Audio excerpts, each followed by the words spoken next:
lot of people have no clue that they're a fucking dumbass. I'm getting chicken skin right now thinking about it. Modern feminism is largely garbage. My career's over.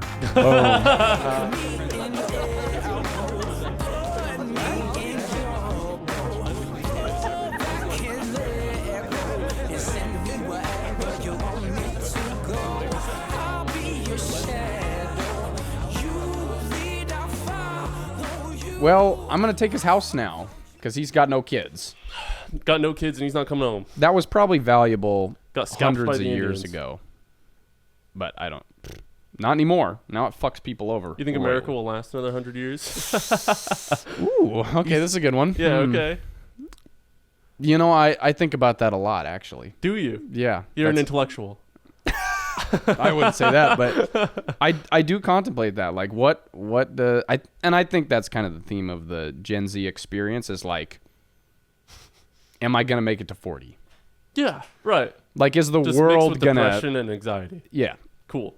Absolutely. Are you on pills? No. Oh, dude, nice. I'm not. People tried to put me on pills when I was a kid, and I just didn't like taking them because I was so young, and now it's like, I am diagnosed ADHD, but I feel like I get by pretty well. I feel like I've overcome some of that, maybe. Yeah. You know, you can still tell. I feel like it's pretty obvious, but I don't feel like it inhibits me anymore like it did when I was a kid. Like, learning and just interacting with people was very challenging. And well, what I've heard from Jeremiah is that you're like ultra giga brain, you know? Well, thank you. He does speak highly of me, and I speak highly of him. So maybe that's just a theme of our friendship. We're very endearing. So how much of it's friends. true? I don't know. See, okay. I tend to think everybody else is interesting, and I'm not interesting. Dude, same. Because I live with myself all the time, and so I know everything about myself, and it's not interesting. But you moved out of your parents then? Still live with my mom. Dude, frick yeah. Blessed to not have piece of shit parents that are fucked up and don't like me or I don't like them. You know, my family life wasn't perfect, but... You say blessed, what does that mean? I just feel like I'm very lucky, very fortunate to be where I am right now. Let's bring it back to the end of the world. Yeah. America then, you said you ponder on it a lot. You just saw the assassination, the Trump attempted assassination? Yeah, I didn't hear about it until Monday maybe. I don't watch the news, which we can get to that. 4 days ago now? I feel like it was Friday or Saturday, but okay. I could be wrong. I could be all I could be too, dude. I have no idea. This week's gone by quick. It has. So, and I will preface this. I don't watch the news. I don't watch any news. The only social media I'm really on is YouTube. It is a social media form. Yeah. Just a little different, but that's really it. And I don't watch the news on YouTube either. So, but back to end of the world and the Trump assassination as it applies to that. Yeah. Yeah. I feel like as history unfolds right in front of our eyes. That's right. It's like how is this sustainable and how is this gonna be in 20 years time? Like, is the Earth gonna be around? That is something that, at least the world that we know, being America, right? So back to the end of the world as we know it. Are you super interested in politics at all?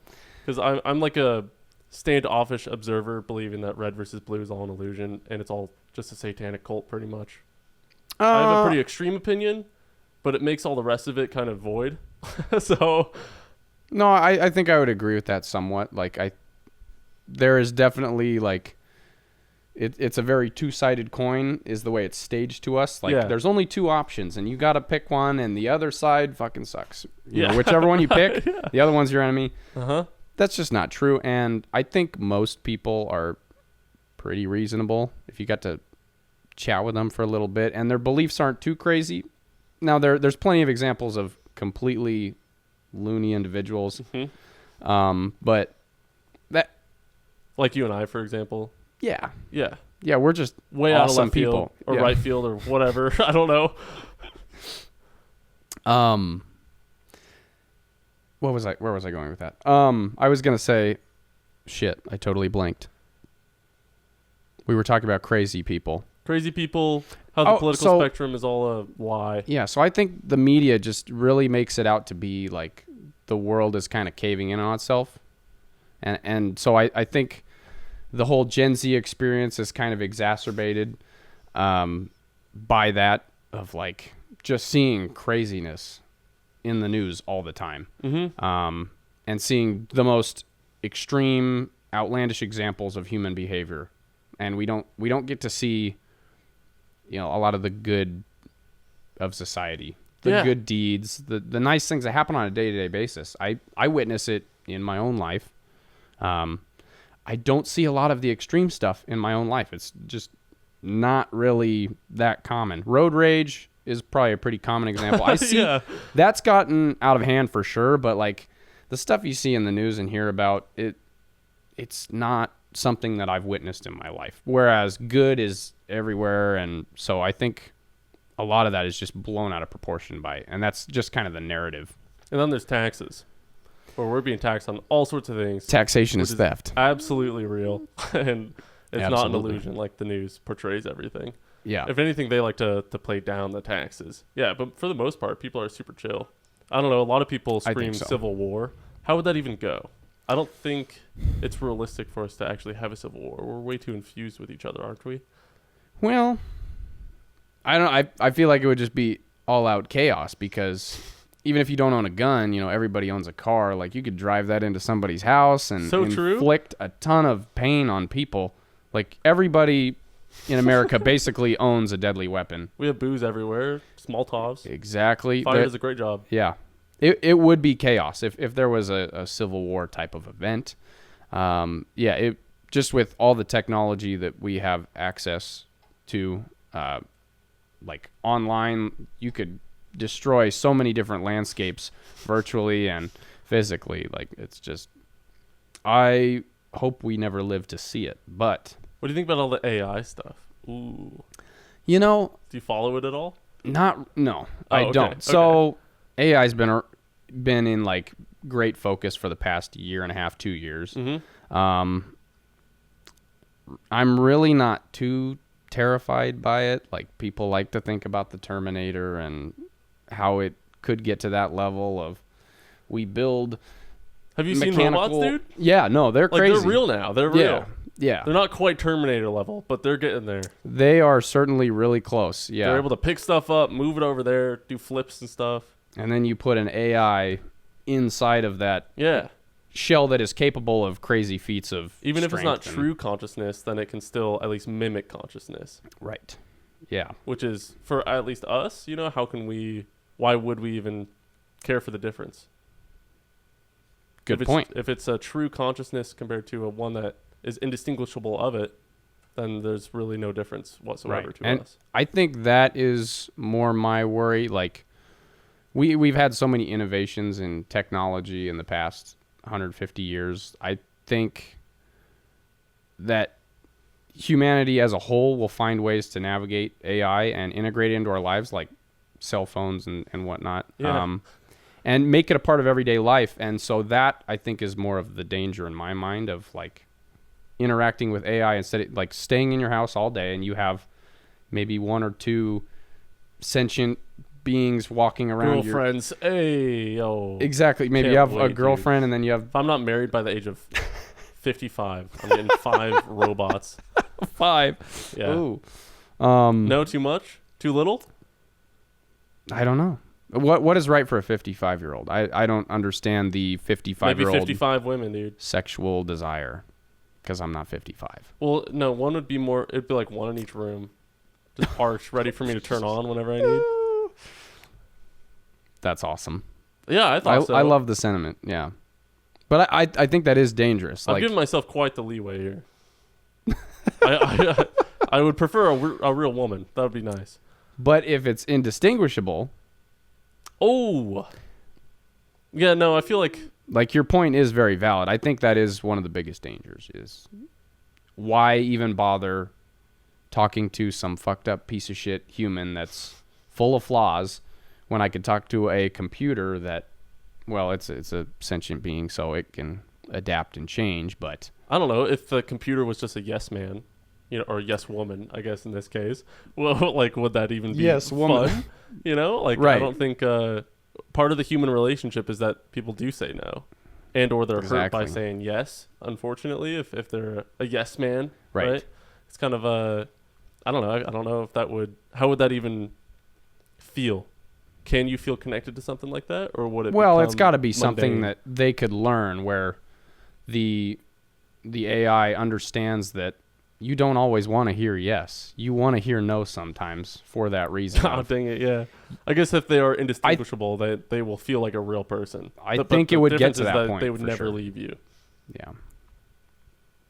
Dang, dude. That is, in my mind, the real danger. I just don't see the Terminator thing happening. Like, I think humans are gonna find Yeah. ways to restrict that kind of I see it more behavior. humans using it to control other humans. Sure. Like Terminator thing, I don't think they would go rogue, but they will absolutely be militarized and Mhm. or propagandized in the sense Yeah. of all the fake videos, the fake, the deep fakes, the fake Yep. video, or the voice rather. They can fake pretty much anything and everything and have you believe in whatever they want. Yeah.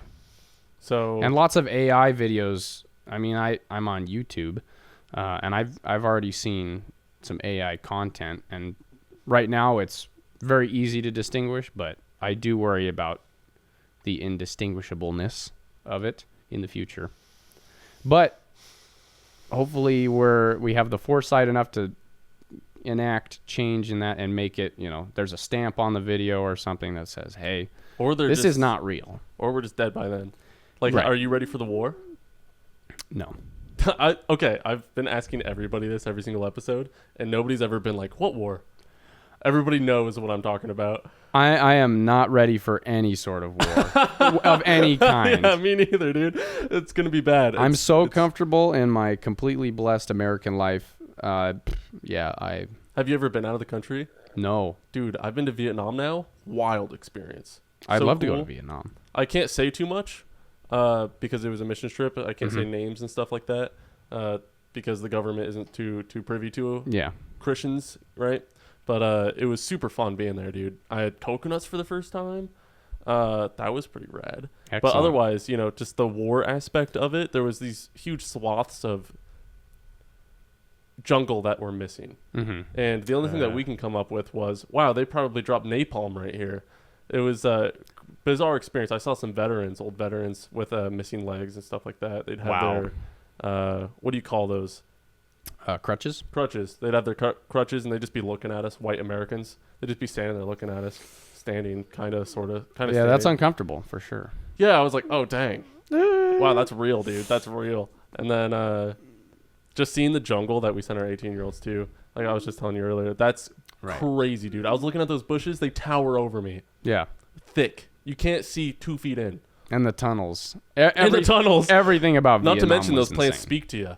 Yeah. Before they shoot, dude. It's not good. That's so then talking and befriending these Vietnamese fellas who were like the fighting age, you know, along with me, like I would have been killing them 60 years ago. 50 or so years ago. Yeah, dude. Mid 60s, early 70s. It's like all the guys are so cool, They really are just like me. They just look a little different. But Exactly.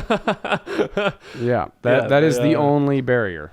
That is, yeah. They speak a different language, if that, If that, and they a just lot look of them have a been little put different. into English school now at 3 years old because English, since America rules the world at this Yep. point, English kind of dominates the economy and Right. job opportunity. So it's a lot of their parents put them in school for English school by 3 years old. So like some of them would have English names that their English teacher gave them. So Gotcha. there'd be people introducing themselves in English with their Vietnamese name and their language. It uses sounds that we don't use. Yeah. So it was the hardest thing to try and pronounce, right? It's just my tongue has never had to make that form whatsoever. So it was so unnatural to me. But then, so struggling to say all these people's name, all of a sudden I'd shake another hand and it was Ryan or Yeah. Hannah. My name's Kevin. Yeah. Yeah. I'm like, oh, what? Okay. Hi, Kevin. Yeah. Nice to meet you. Nice to meet you, Kevin. Yeah. It's good stuff, dude. It's fun. It was crazy. It's 90% Buddhist over there. Really? Yeah. So that was super cool going over to a country that was dominated by another religion, Yeah. if you will, seeing how the culture is different along with just, I guess, the differences in beliefs, right? super cool. I was in like temples and stuff, and there's big, huge Buddha statues and idols everywhere, right? I went into this temple, and because one of the Vietnamese fellas, he brought me in, right?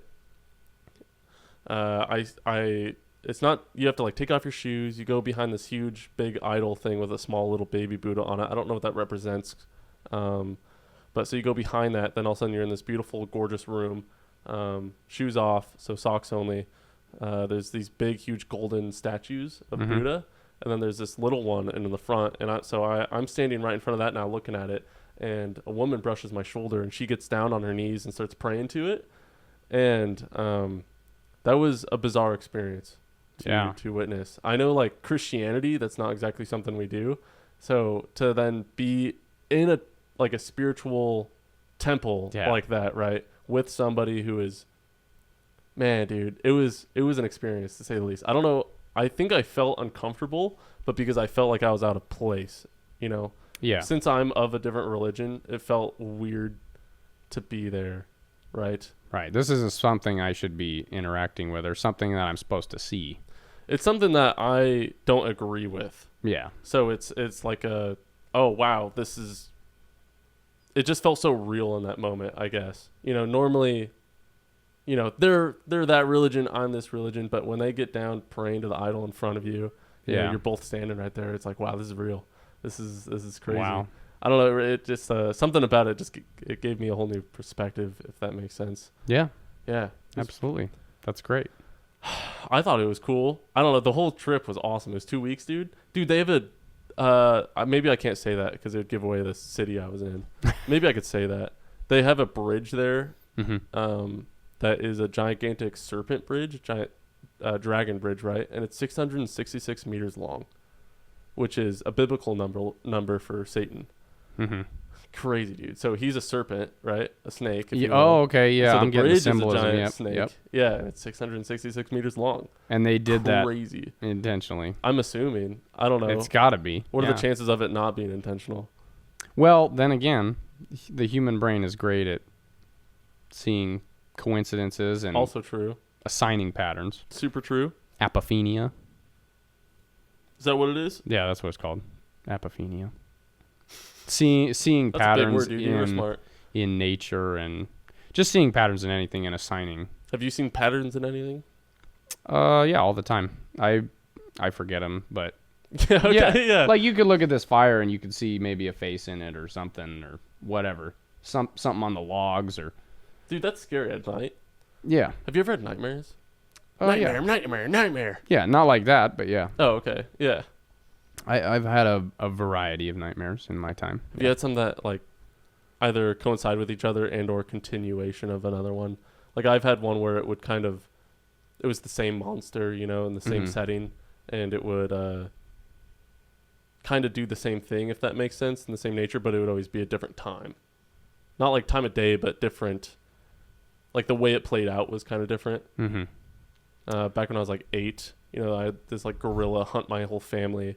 Like, music would play. Everybody knew what that would mean. Yeah, music would play throughout the house. Then we'd all run to the room because we knew what that meant. And I thought it was real because you don't realize when you're in a dream that you're in a dream. Right. Not only that, but when the dream is over, I always thought that it was super real until I mentioned it to my family. And they're like, what are you talking about? Yeah. Remember that time we ran from a gorilla in our house? Yeah, dude. To music? Like, this went on for at least a few years until there was a time where music wasn't playing and it walked up the stairs out of nowhere. I'm just sitting there watching TV and all of a sudden it just shows up, right? No warning whatsoever. This has never happened. And I'm just making eye contact with it as it stands at the top of the stairs. And then my dad comes out of nowhere and shoots it with a shotgun in a safari outfit, and it drops dead. And that was the last time I ever had that dream. Like, what is that then? Well, that's what a dad's for, right? I guess so. I mean, I would argue my dad is the reason why I was having that dream. I feel like subconsciously he was the gorilla, but that's a whole nother thing. Well, yeah, the two sides of your dad were duking it out, and your brain was finding a way to end that part of your life and get rid of that trauma, maybe. Maybe, dude. Have you had any crazy dreams? I wouldn't say so. I feel like I have very generic nightmares. It's usually most of my nightmares and dreams take place in a place I've been. Like it could be this space, but it's generally a place that I've been to. But there are occasions where I'll have a dream or usually a nightmare in a place I've never been. And that is very freaky to me because most of my nightmares are in a place that I've been, like some place I've lived before or some place that I've So you visited. find yourself in Paris and you're just freaking out. Yeah. If I had ever been to Paris, yeah, I could have a nightmare where I'm in Paris. Yeah. Oh, gotcha. Okay. But yeah, I had a nightmare recently where I was in some place that somebody's house, never been there before, and it was freaky. I think that. Well, why was it freaky? Because you were in a different freaky. place, or because there was something going on in that place? Well, yeah, it was a freaky nightmare. I was running from something, but I was in a place that I wasn't familiar with, which added an extra layer to it. Yeah, for sure. What are you like? Jeremiah mentioned that. Okay. What do you think dreams are? You know, that's an interesting one. I kind of overlook them in my life. I don't really take them to heart too much or like really analyze them. And generally, I don't remember dreams. I remember nightmares occasionally, but I feel like I don't dream ever. I never remember, like, I never wake up and like, oh, I just had an excellent dream. Yeah. That is very, very uncommon for me. I always forget them right away. Yeah. But I've been trying to write them down so that I can remember. And that could be the case for me too, but I never wake up first thing in the morning and say, wow, I had a dream. Like, have you ever done a lucid dream? Nope. I've always wanted to do that so bad. Jeremiah's been able to do them. I don't know if you've talked about it. I've heard of it. I know what it consists of, and there's like meditation and practices that you do before and after he just sleep. did it and just cause he was in middle school and it was just happening to him. He was wow, right? He was wicked. He was saying how it would always start the same way, where he'd find himself on like a Grand Canyon kind of landscape and he'd jump off into the canyon.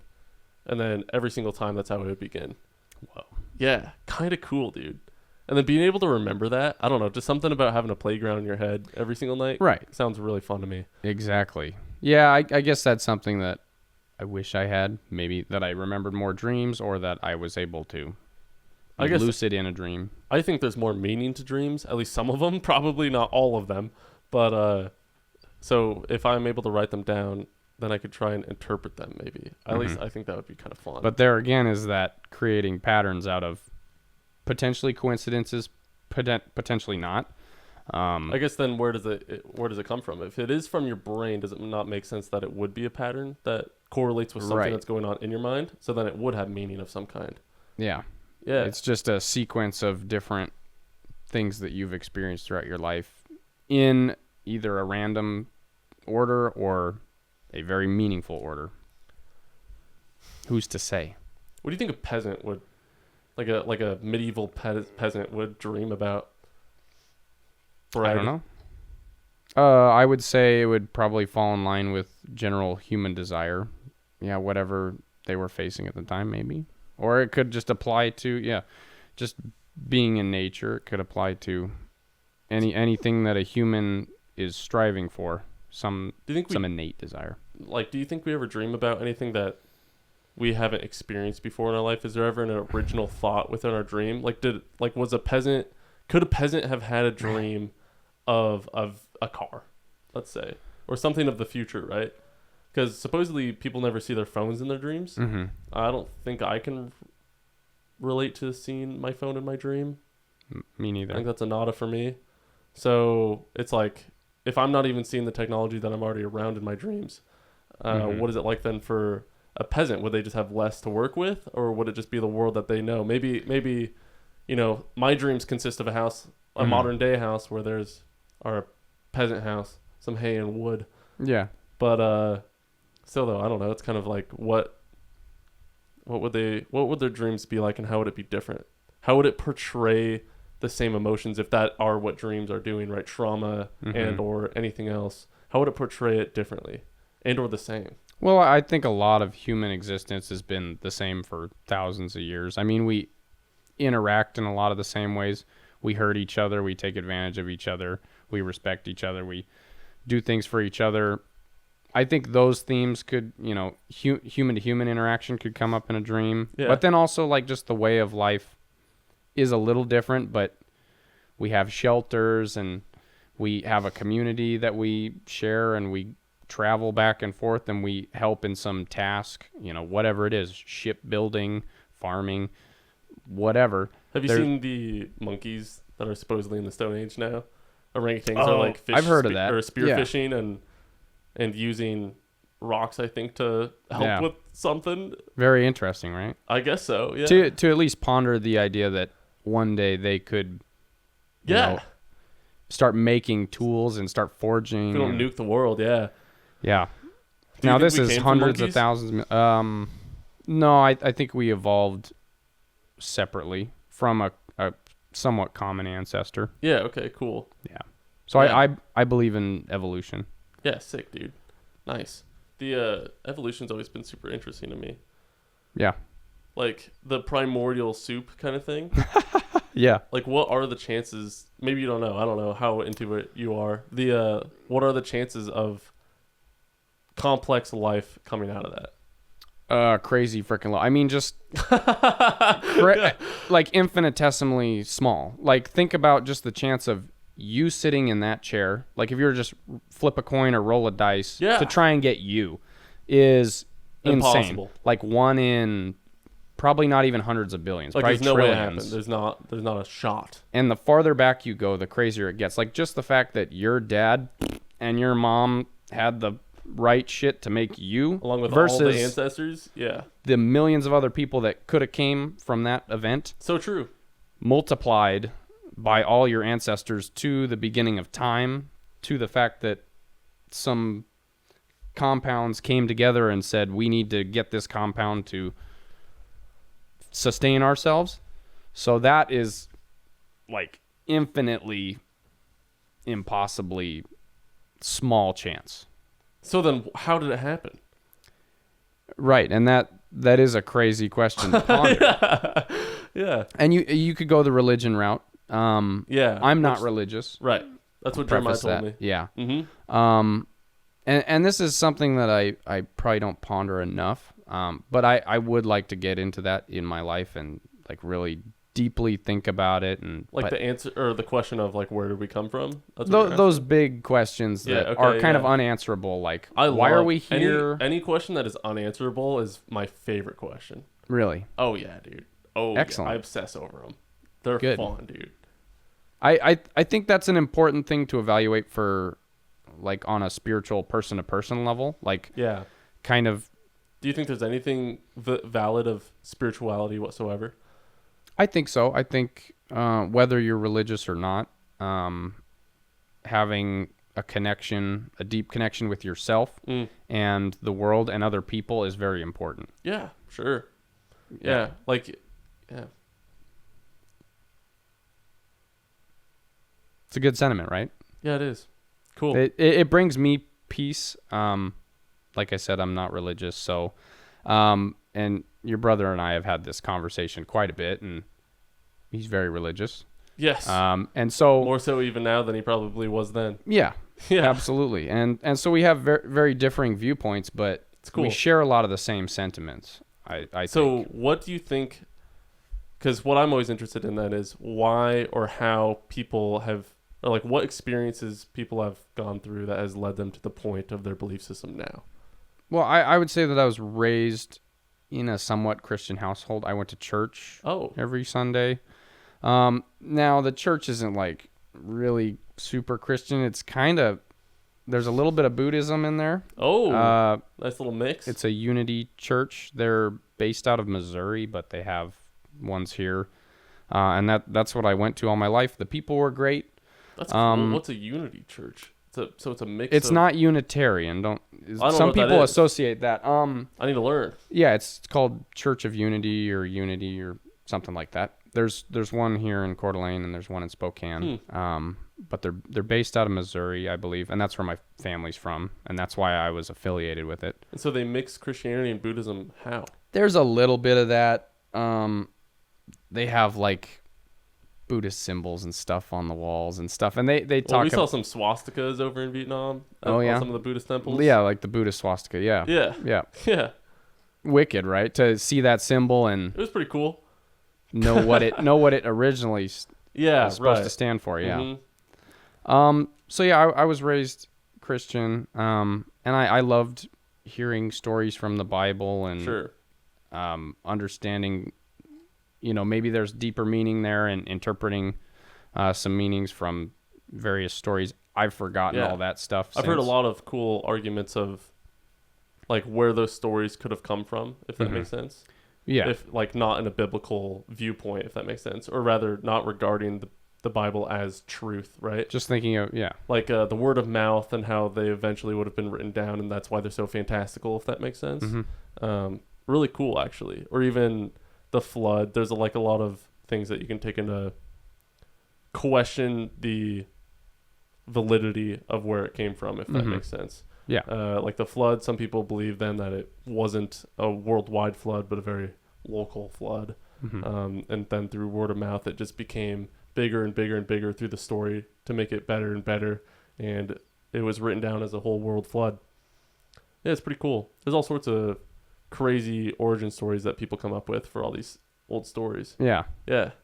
And the idea of telephoning and stuff and things getting changed from just person to person. I mean, I can tell you something and you can stretch it quite a bit. Now, yeah, I don't want to make it sound like I think that the Bible is taken so far out of hand. Yeah, that's fine. Even if you do, dude. No, I just don't want to denounce any of that. I have no Fair problem enough. with people having their faith and wanting to accept that. I don't want to America stomp right on there. anybody that wants to believe in what they want to believe. I was raised kind of to be Christian, but I wasn't forced into any of it. Always loved being around those people, hearing those stories, talking with other people about that stuff. It just kind of fell out of my life. My family kind of stopped going to church, and So do you think your life is better without it, or better? Like, do you think there's been improvements or the lack thereof? Well, my life was different. I was a child, so true. Okay. So yeah. to me, That's definitely a it's hard to difference. make the comparison because if yeah. I was an adult then, but even then, it's still like time passed, and I'm different now, regardless. Yeah, for sure. And growth has happened, I'm sure. Yeah. Yeah. So that is a hard comparison to make. I don't want to regret that time in my life. I enjoyed it. My life is different now. But yeah, I don't really ponder a lot of those great questions, probably enough. I would like to dive into that part of myself and talk with other people about it in the future and get more in tune with my philosophy of life, I guess. Yeah, it's really hard to kind of figure out where your stance is on those questions, because usually anytime anybody ever tells you what they think about it, at least it was never satisfying enough for me, because there's always so many different ways you could spin them that you kind of want to you have to go and do the research on your own and try and come up with your own conclusion to eventually scratch that itch. Yeah, dude, it's fun. It's a fun little journey to go on. Jeremiah was telling me that you like history. Yeah. I've always enjoyed hearing about... You a little armchair historian? A little bit, yeah. A little bit? What do you think about the Napoleon movie? I never saw it. Oh, I'm really? not a movie watcher, really. No movies? No, shows? YouTube? I can't watch TV shows, dude. It's too much of a time investment. I'm very much a music guy. That's the way I consume media. I never find it gratifying to sit down and watch a movie. You know, very rarely. Right? What's that? Do you know instruments? Yeah. What instruments? All sorts of instruments. I play a few. Yeah. Where do you want to start? What's the first one you learned? Good question. It was probably a xylophone or percussion or something when I was like a child. Okay, cool. When I was, Mine would have been like a harmonica. Well, I guess, okay, did I learn that? No. Did I play with it? Yes. Okay, so if we go that route, properly learned. Yeah, okay, yeah. So yeah, that's a fair question. The first instrument I properly learned would have been violin. Oh, wow, dude. Okay, yeah, you've already been all the way around the board here. Yeah, I played clarinet in middle school and high school. And how many do you know? I picked up guitar in my junior year. I've been playing that for about 6 years now, and now I play the electric bass, which is kind of my preferred instrument. But I'm teaching myself drums, and I dabble with keyboards, but I wouldn't say that I can play piano. Wow, dude. Yeah. That's awesome. So, I really enjoy it. Music is my passion. do you make music then? Yeah, I'm in a band. Oh, what's the name of it? You want to shout it out? Yeah, they're called To, TDC. Our 5 viewers. It's just me and my buddy right now. We're working out the drummer scenario. We're changing the lineup a little bit, but right now it's called TDC. It's with my buddy Jason. He's a phenomenal guitarist and singer. I Shout play out to Jason. bass. Yeah, we had our first gig last Thursday. Your brother was there. Whoa, really? Yep. Oh, when's the next time you guys are going somewhere? I would love to show up. Not tomorrow, but next Thursday. It's every other Thursday at the same location, 7:00. That's So awesome. I'll give you those details after the show, and yeah, you're totally welcome to come. Yeah, so I've been in this band for like 3 weeks. Here, yeah, just you can go for it. Excellent. I'll take it. Here, I'll hold it. I'm going to Denny's with Connor. He's got a bomb! Oh, really? Oh, Okay, cool. shit! You guys aren't doing it tomorrow? Okay. Connor just called in case he's not waiting. Sounds good. I'll see you tomorrow. Playa. Goodbye. See ya. You now have an editing mistake in your frame because you're gonna. That's totally chill. Excellent. Continuity errors. Yeah, the more of those, the better. Yeah. Where were we? What we were having Music, a great. dude. I'm asking you about your band. Oh yeah. Okay, so I've been in a band for maybe 4 weeks. Cool. We had our first show last Thursday. Yeah. My first time being in a small ensemble. It's 2 guys, so it's me and my buddy. That's Up awesome, there, though. We were in front of maybe 30 or 40 people. That's a lot. It was a lot. And That's terrifying. I wasn't nervous until Jason started playing.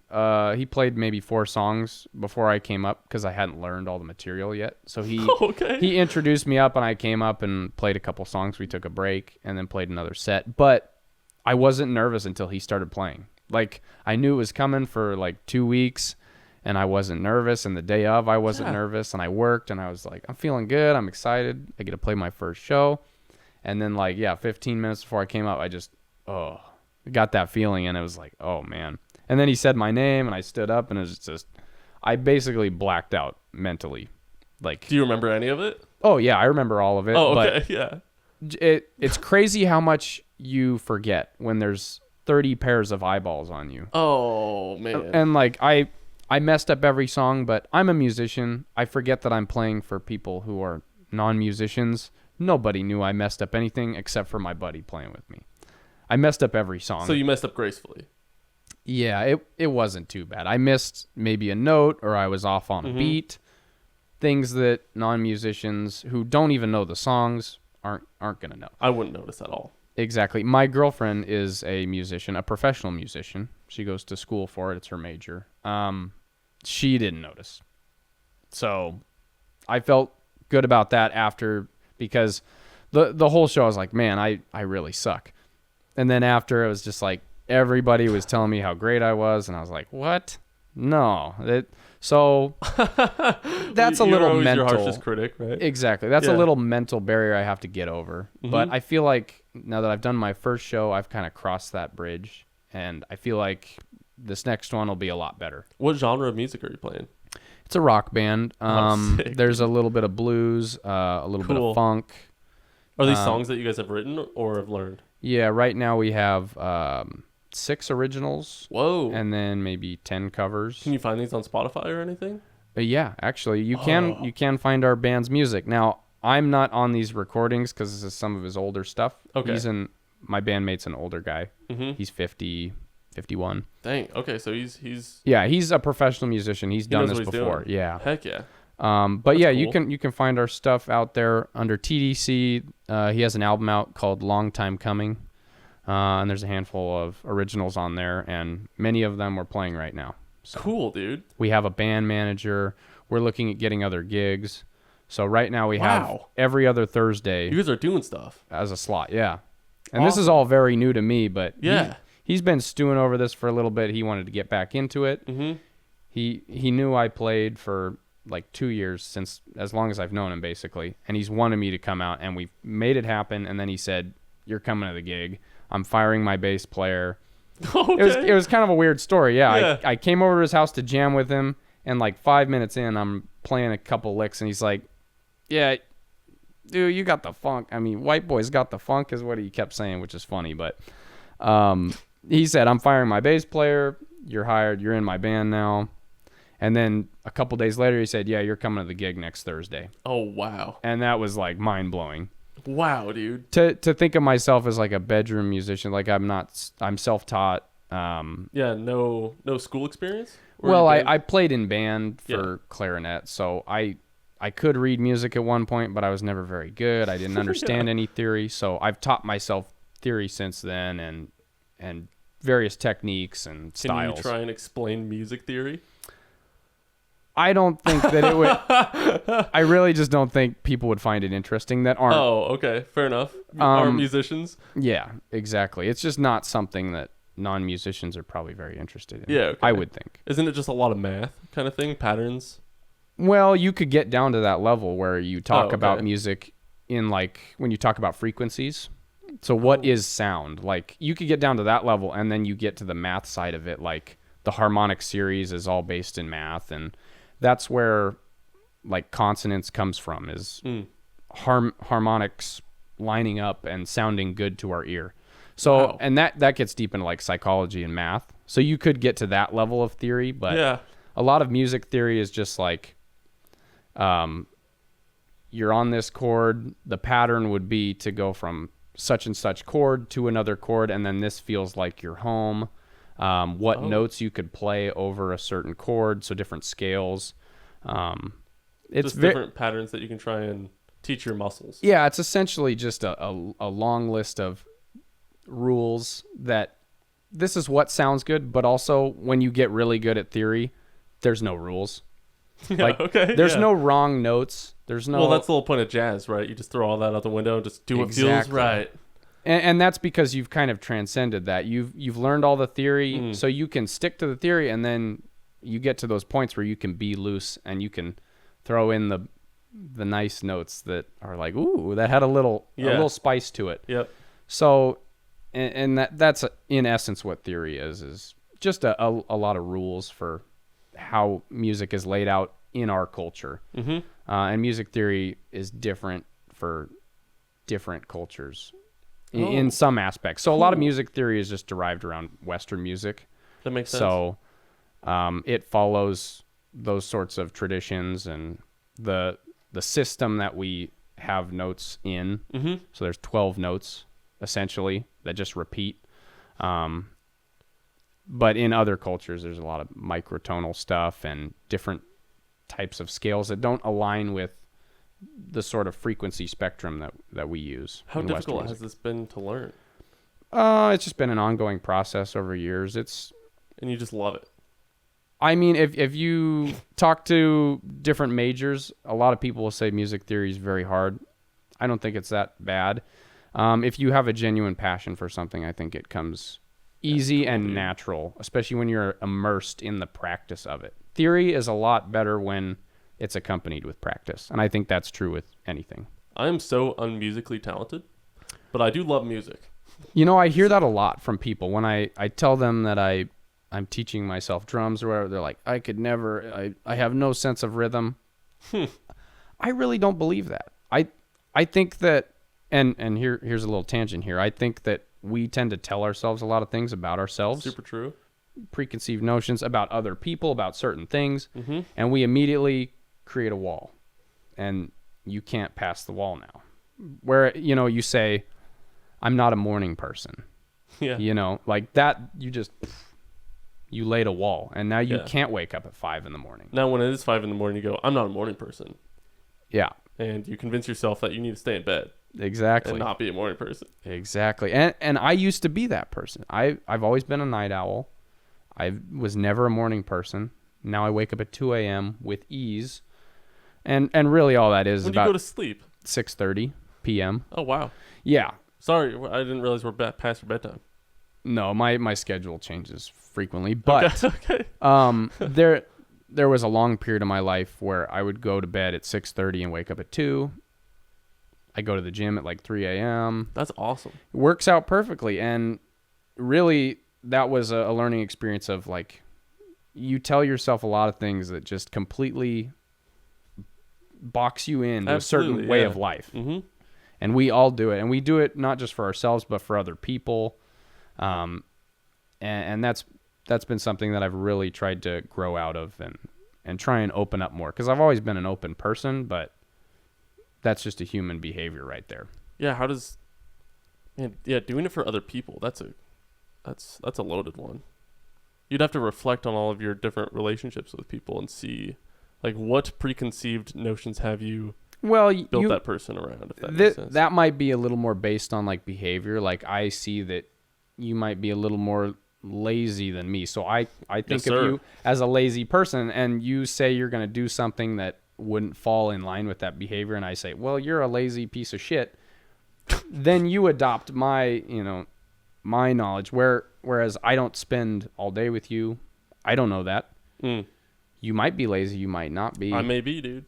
So I think that one's a little more based in patterns and what we see. It's not even just I can't learn that, but it's also what if you're telling yourself you are lazy? Yeah. Right? And you're trying not to be, but then you keep telling yourself that you are. Yeah, you're slowing down the progress. Yeah. Yeah. No, that's something that I've spent a lot of time on recently, working on, is breaking out of those narratives of I can't, I've always been a skinny person. I used to be really short, and then I grew really tall, and I'm still skinny. So I've put myself in all these different boxes, and it, you can be whatever you really want to be this day and age. And I don't want to say the greatest country in the world, because that's whole can of worms. I would argue it is. I think there's a lot of great countries, but there is certainly a ton of opportunity in this country. I think what this country... Lots of access. It's like, first of all, it's a huge success story with a new idea, right? Yeah. That created liberty for everybody. Whether we still have that liberty or not is debatable. Yeah. But what this country was at least founded on, I would argue, would make it, at least at the time, the greatest country in the world. Certainly. It definitely led it to be the most influential. Mm-hmm. Yeah.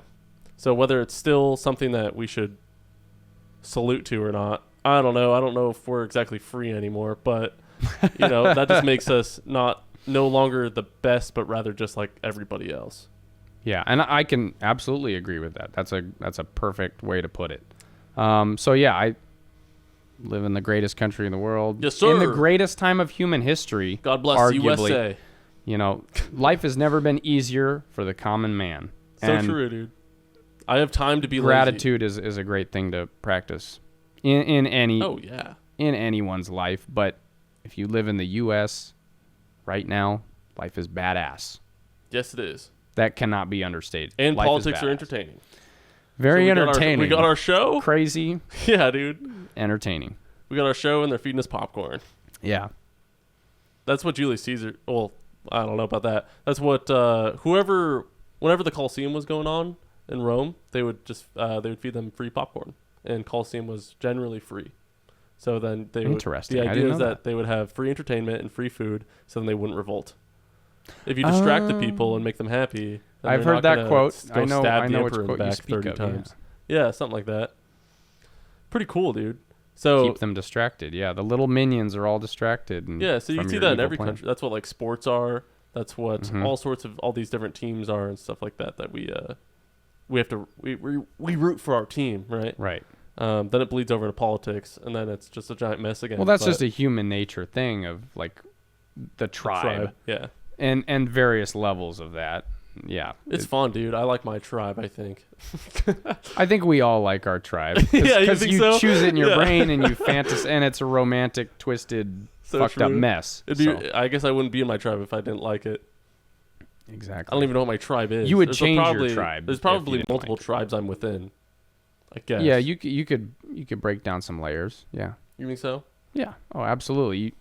You have your work tribe, your friends, your family, and then like the greater sense of community. Yeah. Like you're an Idahoan. Yes, Maybe sir. you feel like really great about that, really prideful I about am. that. You're an American. Like there's so Super many awesome. ways, perspectives you could put it in. And you might say, yeah, I'm really proud to be an Idahoan or whatever. You might not. That might Super not be true. something you care about. But Yeah. all sorts of different aspects to look at. I'm kind of talking about like a very physical, like you're in this area, you are a part of that tribe. Yeah. Do you think you'd ever? That's a little more surface level, but Do you think you'd ever leave Idaho? that's something I've thought about a lot. Yeah. A A lot of us youngins have, dude. I love Idaho. Especially North Idaho. I think it's gorgeous. Yes, sir. It I is. love the area. But I've fallen out of love with a lot of things about this place, and it's hard for me to imagine myself living anywhere else.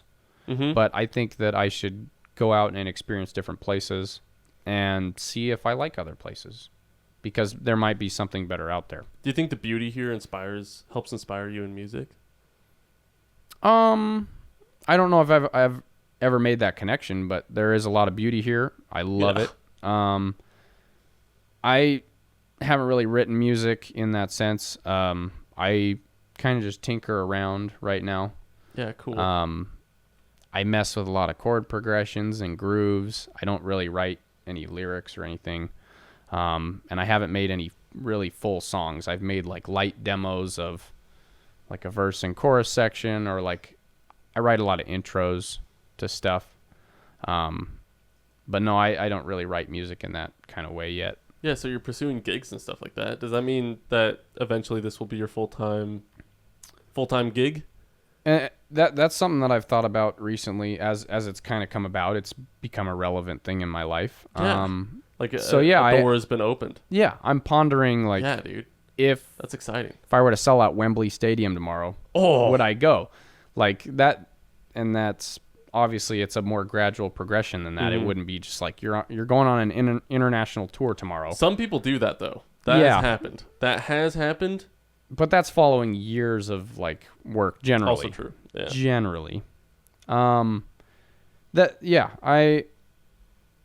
Music is by far my biggest passion.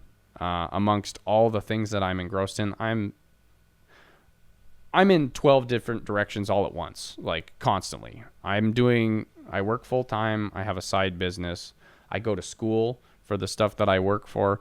I'm constantly trying to see friends and family and pursue all these different relationships for many different reasons. And then still trying to experience nature and work on my brain and my body and reading and playing music. And life is so full and abundant with cool shit to immerse myself in. There's so much. And Yeah. there's the ADHD in me. I've got to like experience it Yeah. all. Like I am kind of crazy like that, and I just can't like let life pass me by. Where are you working right now? I work for a construction company. I'm an wow. apprentice carpenter. Oh, and that's I'm sick. Whoa. 2.5 years through. I've got over 3 years of experience in construction. So I go to school for carpentry. It's paid for by the company I work for. That's cool. Yeah. I work I love full time working doing with that. wood. Yeah. Yeah, I grew up doing that stuff. It's with a my lot dad. of fun. It's a great trade, I think. It's Being able to make something with your hands, that's Exactly. very satisfying. and see a very tangible Mm-hmm. effort of something Yeah, dude. is When it comes out nice, whew, yeah. whew, feels That's a good. great experience for, I mean, I want to say man, but really any human. Yeah. Yeah, it's a great job for sure. Do you think there's a difference between what men and women feel happiness in, if you will? Like an accomplishment such as building something. Do you think there's a difference? I guess maybe I it's think just so, building yeah. something. Because but the different way men and women generally see the world is different. Now, I'm not a woman, but... Well, it's 2024. You can be if you want. Yeah, exactly. But yeah, men see the world in a certain way generally, and women see the world in a certain way generally. So I think if they were to undergo the same task or accomplishment, they might view it through a lens that makes them appreciate certain aspects of it differently. So Yeah. for me, when I build something, completing a task, I think that's more of just a human thing. But knowing that the task is done is very gratifying. But then seeing it and appreciating the hard work, all the lumber I had to carry and the tools and all the prep, all the measurements, all the thinking, cuts. all the whole process, just reliving that. It's like seeing an old photograph. You just instantly remember. I can drive by a job site and I can remember a year of my life. That's super cool. And just like all the little moments, good and bad. But yeah, that sense of accomplishment of building something with your own hands and like all the like labor you had to put into something, I think is more of a manly pursuit and desire. But what have you been making then? Houses? I work for a commercial construction company, so I do a lot of clinics generally. Whoa. But right now I'm working on like a retirement community clubhouse. That's cool. So I get a lot of varied experience. I do dirt work, concrete, framing, finish, roofing, landscaping, whatever. It's very broad, which is good for me because I am that kind of way of like, I got to try everything before I leave this earth. Like, I've got a lot of shit to do. Are you? Oh, okay. Oh, okay. So, there's a okay. So we opened the box. Yeah, that excellent. I want to open that here in a second, but I have way more questions about the construction stuff. Mm-hmm. The construction. Jeremiah worked construction for a little bit, right? He did, yeah. And I always loved hearing his stories. Mm-hmm. It's a pretty witty crowd, to say kindly. Very, very, very blue collar. Yeah. It's absolutely. You have any fun stories? I hear a lot of fun stories from other people. I wouldn't say that I have a ton of fun stories. A lot of the old guys I work with talk amongst each other about things that they've done, and they say, "Man, we could make a TV show out of all the stuff we've witnessed." Yeah. And I'm drawing a blank on some epic stories that I've heard, and I would mess up names and locations and stuff. That's fine. If you haven't lived through any. I haven't lived through anything like super crazy. No like near-death experiences. No, not really. No, like throwing an old hammer into the concrete and covering it. No. Generally it's just working like with hiding your name somewhere. No fight going on. I don't think I've done that. I've left like time capsules in walls, like a Dasani water bottle. You just put a couple knickknacks and write your name on it. And that's awesome. And just drop it in a wall and put insulation. When they remodel that thing in 30 years, somebody's going to be like, well, it's from 2024. That's so sick. Yeah, so you can do that from time to time, or write your name on a wall, on the inside of a wall, maybe. Nobody might ever see it, but... Well, yeah, but that's fun to do. Yeah. I would say generally, for me, the weird stuff that kind of comes out of the woodwork is the oddball people you meet, a lot of temp workers that are just completely crazy and fucked up, and their lifestyle's insane. And they just are goofy as hell. You meet some really oddball characters, but also some of the best people in my life I've met through construction. Yeah, cool. So it's a really wide spread. I mean, I worked at a fast food joint called Zips. Yeah, right? That was my first job. Really? That was my first job. Off Pleasant View. Oh, really? I was off Celtice. The one in Post Falls? That one wasn't there yet, I don't think. Oh, wow, dude. Okay, cool. How old are you? 21. I'll be 22 in August. When did you get that job? 2 weeks. 5 years ago. Was that one there? Like, I was sophomore year high school. Whoa. I was a senior in high school. Oh, okay. So 5 or 6 years ago. The Celtice one was there. It was? Yeah. Oh. Some of the craziest My brain is so ever, rotted. Dude. So fun. I loved my coworkers. They were hilarious, dude. Yeah, my experiences at Zips were weird. Yeah. Sure. Have you seen the movie Waiting? No. With Ryan Reynolds? It's from like the early thousands. It's about a restaurant, and it's pretty accurate, I would say, to just that environment. You should watch it. It's pretty funny. Okay, yeah. I mean, I might understand the environment. I don't know how different your environment would have been to mine. Zips is, I don't know how... It was probably identical, almost. You think so? Yeah, there was just a lot of kids that vaped and would do dumbass shit because... I have a lot of, well, not older, but maybe late 20s, in their 30s, early 30s, Like my boy Garrett, I think that was his name. He was one of my favorite coworkers, right? I'd show up and he was such a wild card. He'd tell me all sorts of random nonsense. And he was the craziest thing that's really stuck in my memory just because of how shocking it was to me is that he was living with a very obese woman with his friend, and they would have sex with her to pay the rent. Oh. He was an awesome guy. I loved him, dude. He was my favorite. He was so cool. Then there was this really awkward moment where this high schooler came. I mean, I was in high school, right? So I would have been a sophomore. He was probably a freshman then.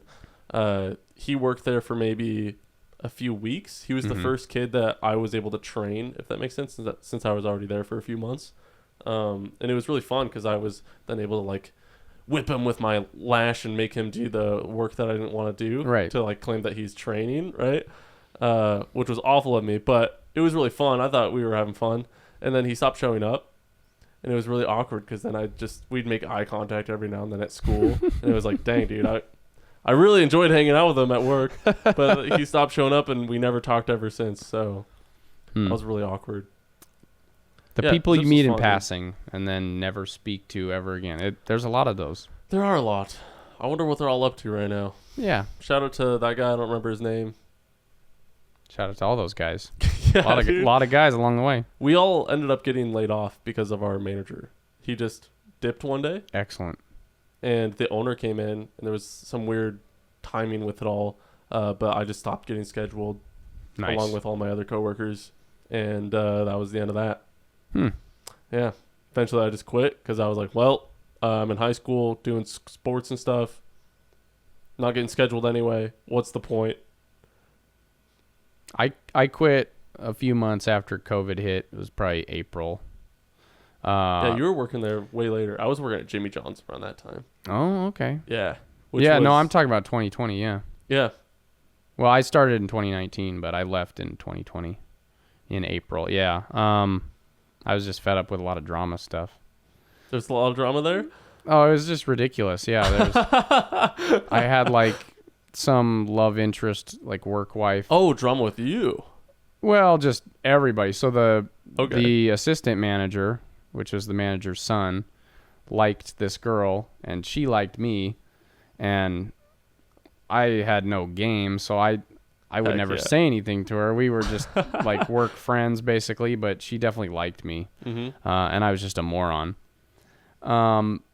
Later on down the line, I ended up liking her, but I knew that was a bad scenario. She was not a great person to be around. Just not a good human. But yeah, there was a lot of weird drama with that assistant manager, upset that a younger kid, her age, he was a little older, liked me. So there was like beef there, and then other people coming in and just being stupid and acting like kids, because we were. And he had made I think maybe some money had gone missing, and there was a claim that I stole or something. Whoa. And my buddy... Did you do it? No. Oh, okay. No, I've never stolen from a job, especially out of a till. Yeah. It was like $20 or something, which is ridiculous. But my friend, I was walking to work or whatever one day, and my friend said, hey, you said blah, blah, blah. They're going to fire you. And I said, whatever, dude. But at the end of the week, I was like, yeah, I quit. I'm done with this. Dang, dude. Yeah. Yeah. So I spent I think the summer, because I graduated that year. So I spent the summer just kind of lingering, and I probably gaming a lot. I was heavy into the video games at that time. I haven't played video games in like 2 years. I don't game ever. I game way less now. It's like every other 3 weeks I will spend a day playing games. I miss video games occasionally, but I just don't have time for it. And I've been busy now, dude. Yeah. All of a sudden, I'm an adult with responsibilities, and it's kind of lame.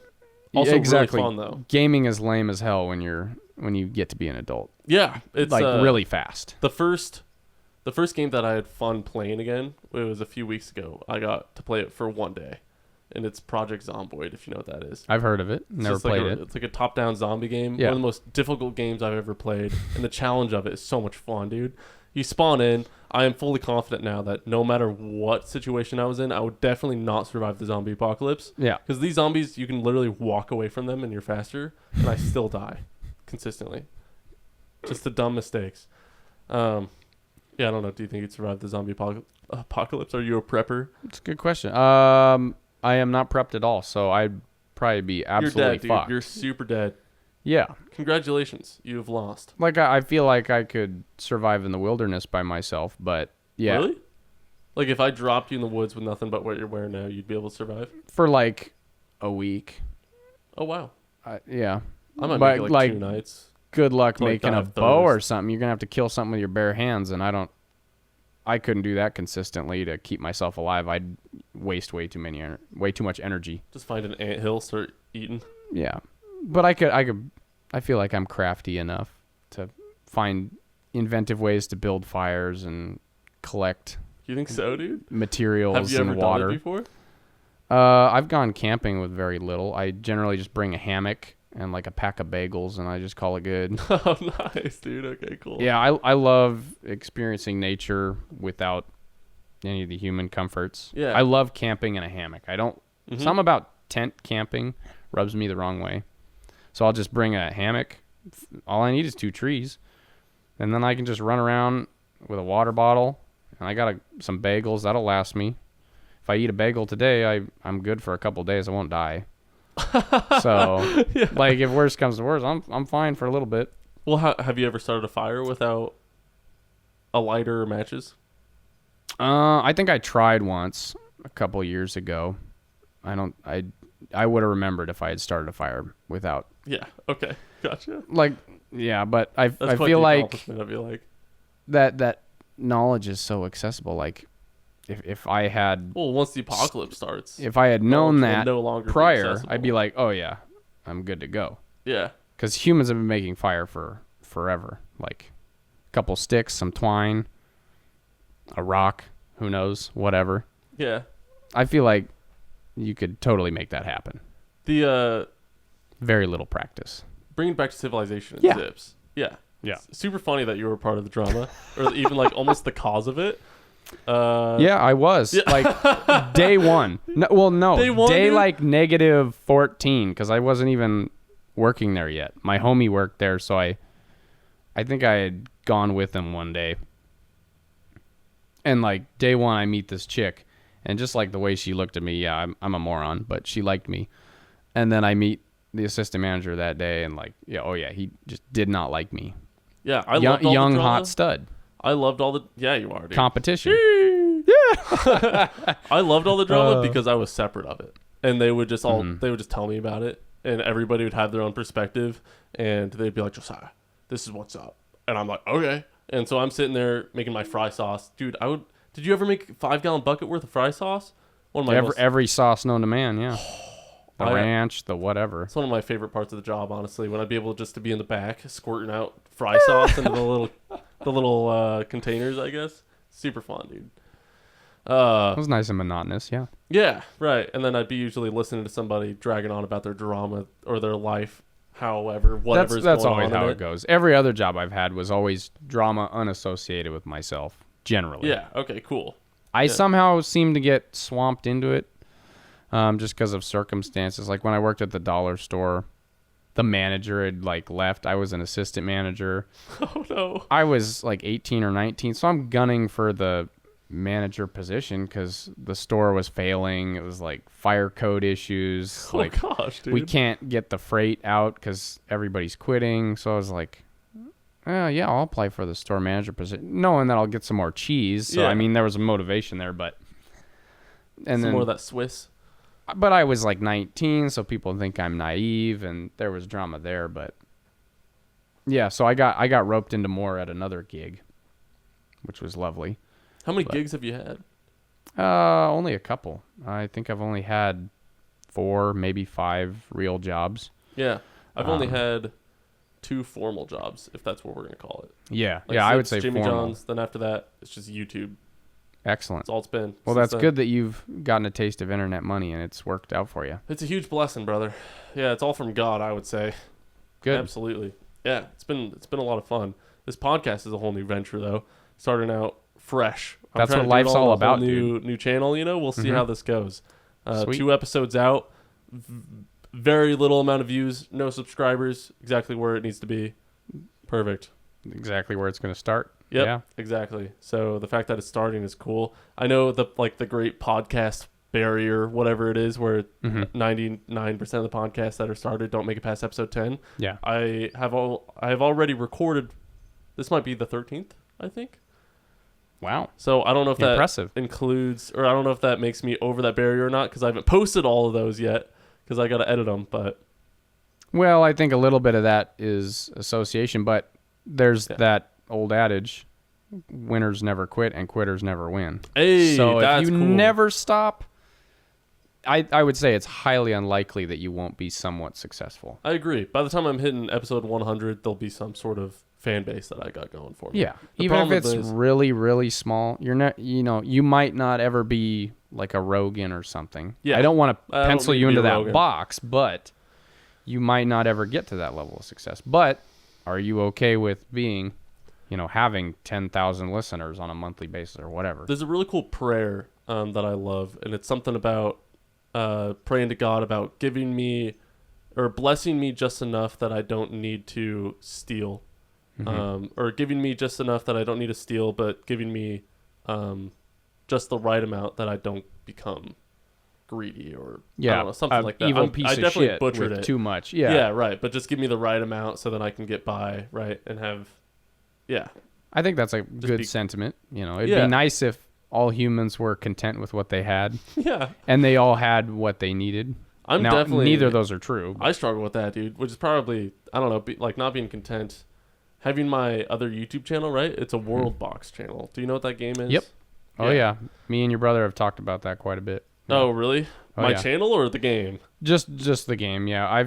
I've seen videos on YouTube that have blown Yeah. up and I'm like, dude, that could have been you. I guess Yeah. it could have been you, but Well, a lot of them was me, actually, back in high school. Excellent. It was really cool, but, it's been years of that now, and the game hasn't had an update now in like a year, and I'm just out of ideas. Just completely out of Gotcha. ideas, and I became very uncontent, that's for sure. Mhm. It's actually a big part of my testimony, if you know what that Christian lingo is. It's like coming to Christ. Mhm. That's basically what it is. But it's actually a big part of that. Doing a World Box channel, huge blessing. Yeah, I became very ungrateful for it. but you wanted it learned to a lot change. along the way. I have learned so much, dude. Perfect. So much. So it wasn't a loss. It In wasn't fact, the patterns show that a door is open to do this podcast. So we'll see. But even then, within these 13 recordings, bro, I have learned how much I don't know already, and I've continued to learn how bad I am at this. Yeah. I thought I was gonna be pretty good at it. Definitely not, dude. This has been rough. It's been fun. I think I'm excited for the next while here as I get Yeah. better at it. The whole idea is that I'm gonna be challenging my own ability to articulate what I believe in and or what I want to be talking about, and I'm not very good at it. So this is gonna be fun. Hopefully I grow from this. Yeah. No, it sounds like already the journey is exciting. Oh yeah, dude.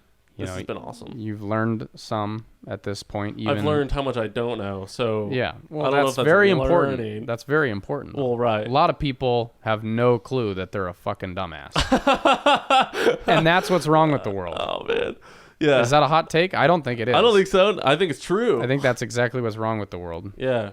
Not enough people know that they're fucking morons. I mean, yeah, it's just pride. That's all it is. Yeah. Everything's vanity. Everything is vanity Yeah. under the sun, dude. Yep. But despite, not knowing anything, you're working at it, you're trying at it. Yeah, we'll see where it goes. I think it's what God wants me to do. There's reasons for that. A lot of answered prayers.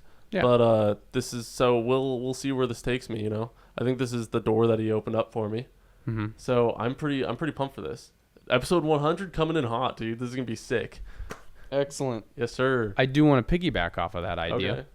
I had an experience maybe, oh geez, time moves fast. Maybe 8 weeks ago.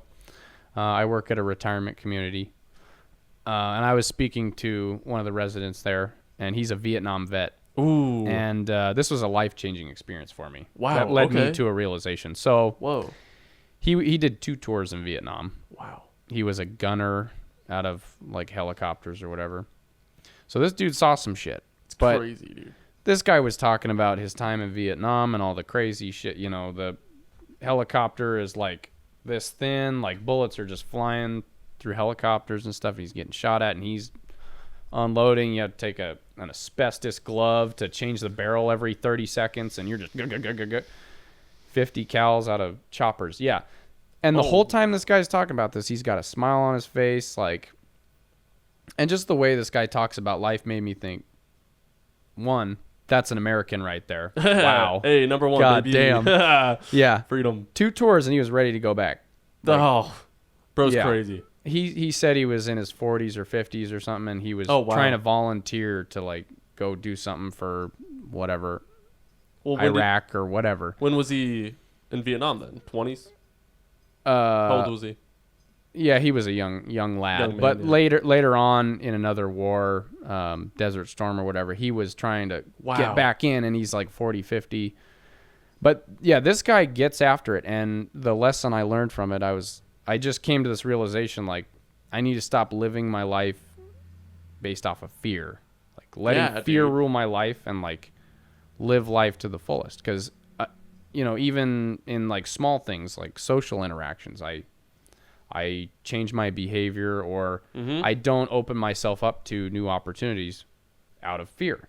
You know, whatever. It can be really small, but so much of my life has been dictated by fear, and I made a promise to myself that, like, I want to be the guy that's high on life and like constantly having a good time and like striving for everything all at once. And like 4 weeks after that, I get asked to be in a band, and then 2 weeks after that, I get asked to play a show. Mm-hmm. That was a big fear thing for Absolutely. me, to be in front of that many people and play something and entertain a crowd. That's a crazy thing to me. How'd that feel? Oh, it was crazy. Oh, dude. It was very wild. I was extremely anxious. I remember, I played my first song, and I had a water cup, like a solo cup, sitting on the stool next to me, and I went to pick it up, and just the cup was like that.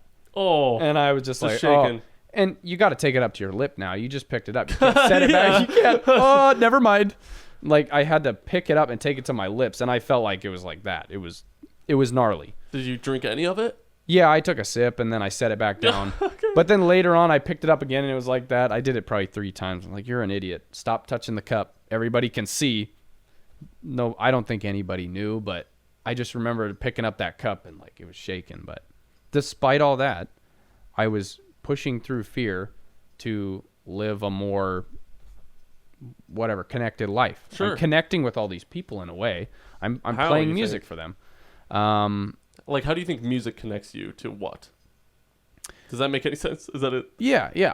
I think it's in a way like a universal thing for humans. Music is a very like innate thing to us. We can feel pulse and harmony, and like we all kind of know what it means, even if we don't speak the same language. Everybody can feel that when the kick is going. You're stomping. Everybody's bobbing their head. And you can move to that beat, and whatever. You might not be able to talk to this person, but you can dance with somebody from a different country. You know, and so I think music's very powerful in that way, in that it just connects all of us. How do you think that developed? I don't know. And that goes back to the theory question of like harmonics lining up and like rhythm and how our brain processes patterns. Yeah. I don't really know why those things sound good to us. Why, you know, a 4 on the floor beat sounds good to our brain, and why certain harmonies sound really good. I don't know, but different cultures have slightly different interpretations of all that. Yeah, which is really interesting. So maybe it's not as much of a... I mean, the simple fact that every culture has some sort of music taste is definitely a human nature thing. But they're all very like similar. There's a lot of elements that are incredibly similar. Like, basically all music has some form of rhythm. Rhythm is like probably the deepest level of like human music. just every culture that has music started from rhythm, basically. How long do you spend practicing? It's Um, quite the commitment, isn't it? yeah, Music I would as a say whole? if you want to be good, you've got to practice hours a day for sure. I'm not that good.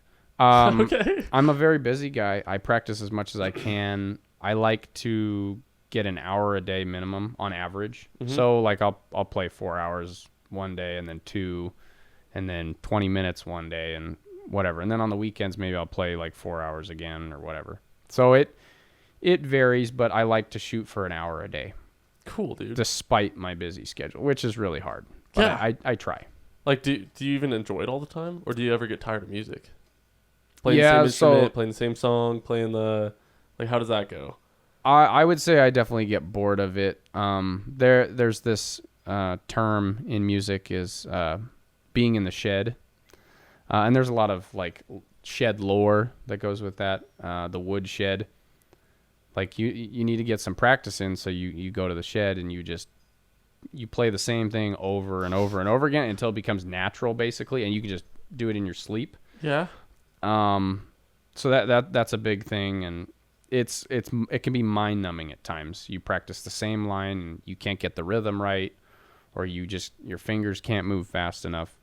At times, yeah, it can be mind numbingly boring and you want to just do something else. Yeah. But at the end of the day, yeah, music is my biggest passion, and even at those times, I'm still like, it's fun to hold an instrument and to hear the sound come out, and it's just an experience like none other. And Where do you think that passion came from? I don't know. I would say I'm a very avid music listener. I collect a lot of music. I listen to all kinds of different music. Now I'm very like pigeonholed into like I listen to a lot of the same stuff nowadays, but I've listened to all sorts of different things in the past, and I don't remember like the first time I played a record, but like there are some records where it's like I know exactly how I felt the first time I played that. I don't remember like where I was, like when you heard your first whatever, shit like that, but I know exactly how I felt when the needle hits on like a George Duke album and the first song comes in, and I'm getting chicken skin right now thinking about it. Chicken skin. But I know exactly that feeling. The first time I spun a Herbie Hancock record, like just, I'm getting insane chicken skin right now. Yeah, I don't think I get that same amount of euphoria while listening to music. I definitely have a few songs that get me going, Yeah. but I don't think I can't remember the first time I sat down and had a euphoric experience with music, if that makes sense. I don't know if that, maybe I just haven't found the right song, or So yeah, there's that idea. Either or I just don't have the same connection to it as some people who are more inclined, if Yeah. that makes sense. Yeah. and then it's is it something you're born with, or is it something that you develop? Well, And how much of the personality is something you're born with, and how much of it is something that Exactly. through your experiences? I think a lot of personality is developed. I think it's absolutely something developed. Like you maybe are born with like some amount of personality, but I don't think babies have like the most crazy personality. Like they Yeah. have some basic innate needs, and their personality comes out of like very basic requirements for life. But then over time, like people reaffirm certain behaviors as good or bad. Yeah. Like when you do something silly and you laugh, that's a person, like that becomes part of your person. Or if you do something silly and you start crying, like that's going to change the path of how you are as a person. I wonder how much of a personality then you could tell is similar in a set of identical twins compared to a set of fraternal twins kind of thing. Yeah. Like Jeremiah and I were fraternal twins, right? So we're two separate eggs, two separate Right. semens, if you will. Sperms. Two little swimmers. Yeah. Yeah, where, I mean, we were raised in the same household, so our personality, our humor is often the same. You're around the same people. Our in the values, same- how we kind of see view the world is generally the same. But there are definitely major differences in our personalities, right?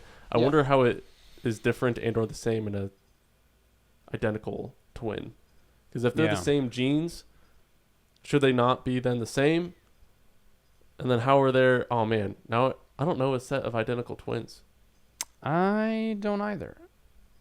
My opinion on that is like every infinitesimally small moment is like it's a reaction. I'm thinking about atoms or neutrons bouncing off each other and butterfly effect. Like every single millisecond, microsecond of your life has brought you to this moment in some way. It has, dude. Whether it was inconsequential or not, like it's all kind of affected you in some way. And I think that all kind of stacks up and you get something, like a, what do you call the distribution, the bell curve? Bell curve, a big sine wave. Yeah, you know what I'm talking about. All of the experiences of your life just kind of fall and you get sort of a bell curve and your brother's kind of looks the same. I'm trying to think of the name of it. But it might just be shifted over a little bit. And that makes a big difference. They're slightly different, but there's a lot of overlap there. Yeah, right. And I think that's kind of how it is. But I do think you are born with a little hint of something, a little flair. Yeah, I mean 50-50 from both parents. And then how much of that is from the grandparents, then how much of that is from the great-grandparents. Right. And keeps going. Mixing of two families. I wonder how, man, dude. The future's exciting. Like marriage-wise, thinking about marriage in the future. If I ever find a woman, I'm super single right now. my ladies. Hey, I'm open. Check them out. Thank you, dude. Yeah, absolutely. Thanks for that shout out. Well, the more people that like you, the more people like you. So I just signaled people like him. Ladies love this dude. Dang, dude. Shoot. That's psychology right there. Yeah, how am I not with swimming a woman in bitches? Yeah, dude. How am I not? Well, I don't even know where I was going with that. Let's take a break for a second. You need some water? I got water right there. Oh, yeah, dang. I'm totally I'm cool gonna to grab break. some water. My left leg is going numb. I was talking about earlier making that decision in my life about not living my life by fear, and I was trying to relate it back to what you were saying about God made it happen. Oh, yeah. So yeah, I make this decision, and 4 weeks later, this very big thing that falls right in line with what I talked to myself about happens. And when things like that in my life come about, I'm like, was that God? What was that? Like, there's a little inclination there, or even a question of it. Yeah, because it's weird, right? And then I have my own doubts of like, because I usually have the first thought, that was God. And I go, wait, was it? What if it wasn't? Yeah. It's like, that's so much of a coincidence. It feels like it, that it's like, that can't be just chance, right? Yeah, right. Yeah. But humans are notoriously bad at statistics. So there's that as well. Like, is it really bad chance? Like, I don't think so, because I've known this guy for 2 years and I've been talking to him, and I saw him at the baseball game, and that's why he asked me how my bass playing was, and I really talked it up, and I thought, man, I kind of oversold yourself. Yeah, but then I came over and he was like, dude, you're badass, and I was like, sweet. So maybe I have a habit of that as well, of thinking that I suck more than I actually do. Yeah, because I played that gig and I was like, man, I suck, and everybody's like, I think that's how it is for everybody, right? I don't know. At least for me, self-doubt. Yeah. YouTube, like work-wise, the whole thing with YouTube is that you have to go back and rewatch what you just did, and it is the worst part of the job. Painful. It is excruciating. It is agony as I'm sitting there listening to myself speak, especially in these podcast episodes. It's like, dang, I thought I did good, and then I'm sitting there. My writing voice notes sounds about, like that. Yeah, right. Or like I fumbled that word, messed that up, stumbled your here, voice cracked, or whatever. I'm sitting there and I'm able to come up with a way better way of saying something that I didn't exactly articulate in the way that I wanted to. Right? Yeah. It's like I've been trying to take notes while I'm doing these podcast episodes because I want to get good at it. You know? Yeah. And all my notes are just filled with should have done this, should have done that. Try and say this less ums, less stuttering, right? Just try and think about what I'm saying and or how to ask a better question, I suppose, right? It's kind of like as my guest is trying to talk and or share stories, I'm trying to like make bullet points of what I'm curious about as it's going while also just listening. Yeah. And it's something that I have no skill or ability to do so whatsoever. So it's been fun to try and figure out. But yeah, like the whole living life by fear thing, God in particular, for me at least, has been probably the biggest relief of fear that I've ever experienced, if that makes sense. When you have the belief and or understanding that God is in control of not only your life, but everything around you, right? All the uncontrollables, right? It is very, very freeing. You know, the whole idea with Jesus Christ is that you're free of the burdens of life, right? Like a freedom comes along with it, a release of bondage, if you will. And whether that's true or not, you know, I think it is, but you know, the brain is very good at convincing yourself of things, and I have absolutely convinced myself that that freedom is real, and that I've felt it before, and still do, and it's cool.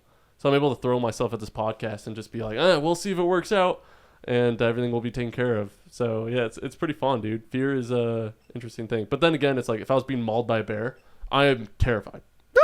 You're screaming, you're screaming like a little bitch. Yeah, I would be, dude. I would be. Are you kidding me?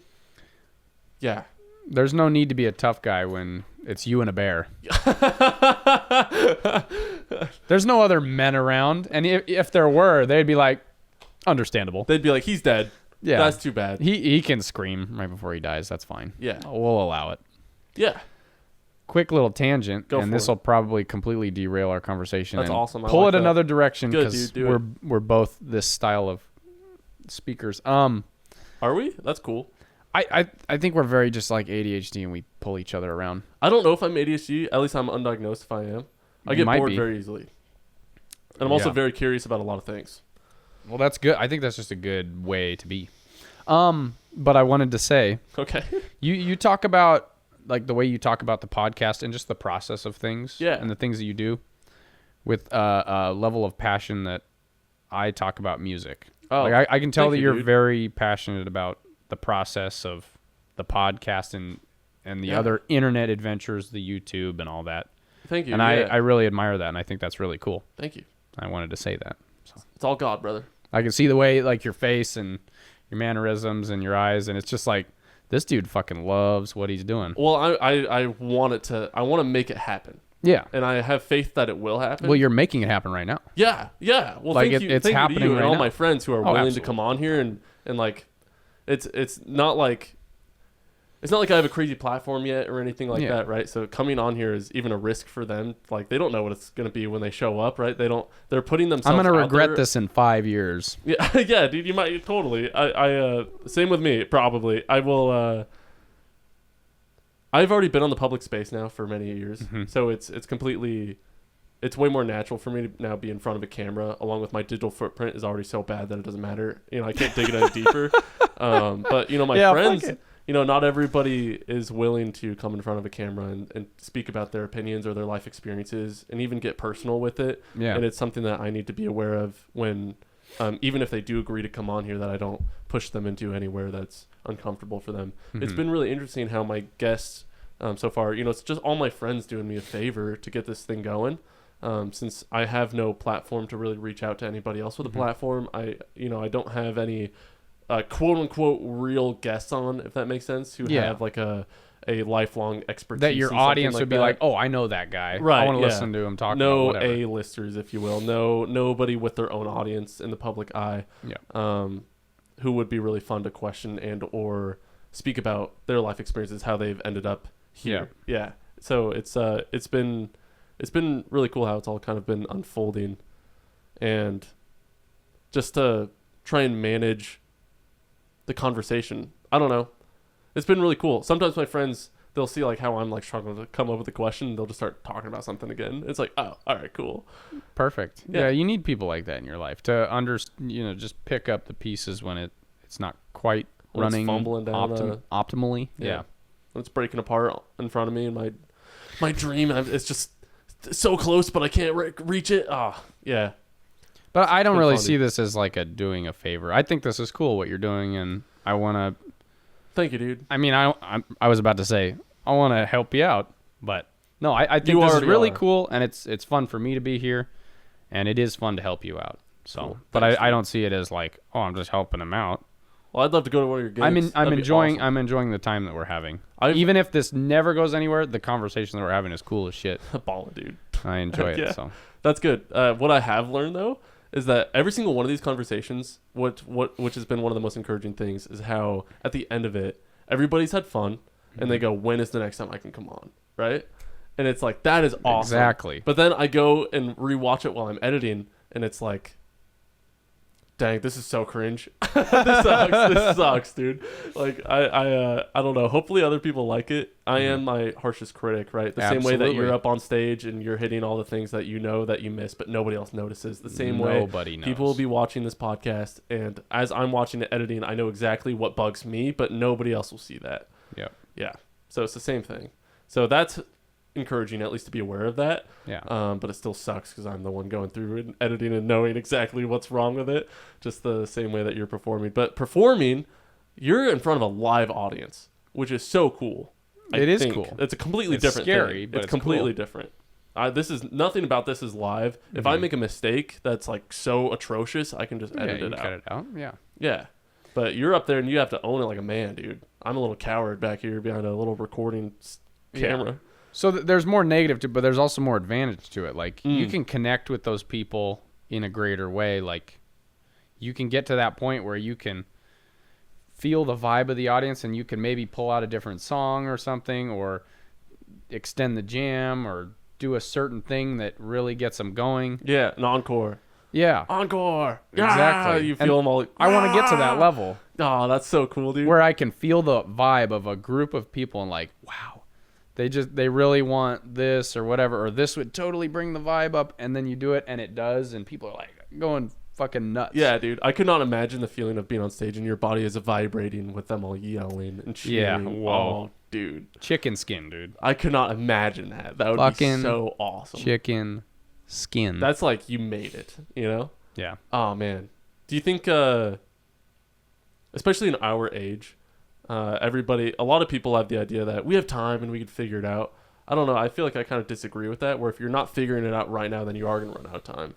I don't Yeah. know. It's like time is finite. We do have a lot of it, and we have plenty Mhm. of room to mess around with stuff. But Absolutely. I think about this all the time. yeah, I feel like I we say all I do, think yeah. about this all We're the time a seeking lot. purpose. I must think especially a at our lot. age. Do you? Do you like to I think, dude? must. You must. I must, because I've said it probably 5 times already. But An intellectual, yes. I do think, like, man, I don't have jack shit for time. Like, I'm already 21 years old. Yeah, dude. The next, I seriously contemplate that all the time, and I'm like, and that's where that kind of came from. The fear thing is like, I need to just seize every single moment, like build a connection with every person that I'm around, not like be inhibited by anything that I have inside myself. That's stupid. Like, Yeah. I'm here for a finite time. Whether I go somewhere after, or whether anyone remembers me is irrelevant. I have a slice of the pie, and I want to enjoy every single bite. Okay, we're reopening this box that we opened earlier and then I ignored. Yeah. Where do you think you're going after death? After you close your eyes and the dream comes to an end? Nowhere. I think consciousness just ceases. Dang, dude. Yeah. That's rough. I I mean, I guess that doesn't matter. I mean, like, if constant, like, even with me going through my life as a Christian, right? When I die and just consciousness ceases to exist, it's like, I won't know the difference. All right. Exactly. Whatever. Yeah, your consciousness is gone, so you can't perceive time or anything. You can't perceive that consciousness is even gone. Exactly. Like, Or that it ever existed in the first place, because it's just fucking gone. I saw this really cool example of nothing. So when you close both of your eyes, it's not nothing. It's black, right? But when you close one eye, what do you see over here? Right. You don't see black. You see nothing. It just, your It's brain it's just- turns that off. It's literally gone. Yep. Like, there is no perception of what's going on over there at all. Yeah, I've heard that. That is a great example. So, like, somebody who's blind, they don't see black. They just don't see. I can't even comprehend what that would It's look hard, like. yeah. Like, some Well, yeah, people- you said, look, like your lens is just completely fucked. It's just gone. Yeah, it's man, because they wouldn't see. Because we can't experience that unless we jab our eyeballs out. Pretty much, yeah. Yeah. But then at that, like, people get phantom pains, like when they've lost a limb. Like, Oh, would yeah. you get phantom vision? Sight? Like, Ooh. would you see weird things in your brain? Oh, whoa. Yeah, maybe you'd just be hallucinating the whole time. Yeah, like Your brain's trying to fill it in. as somebody who can see right now, would that happen to you? I don't Versus know. somebody who was born blind. I don't think I've ever met somebody who's phantom vision. I mean, I've never heard of it. Yeah.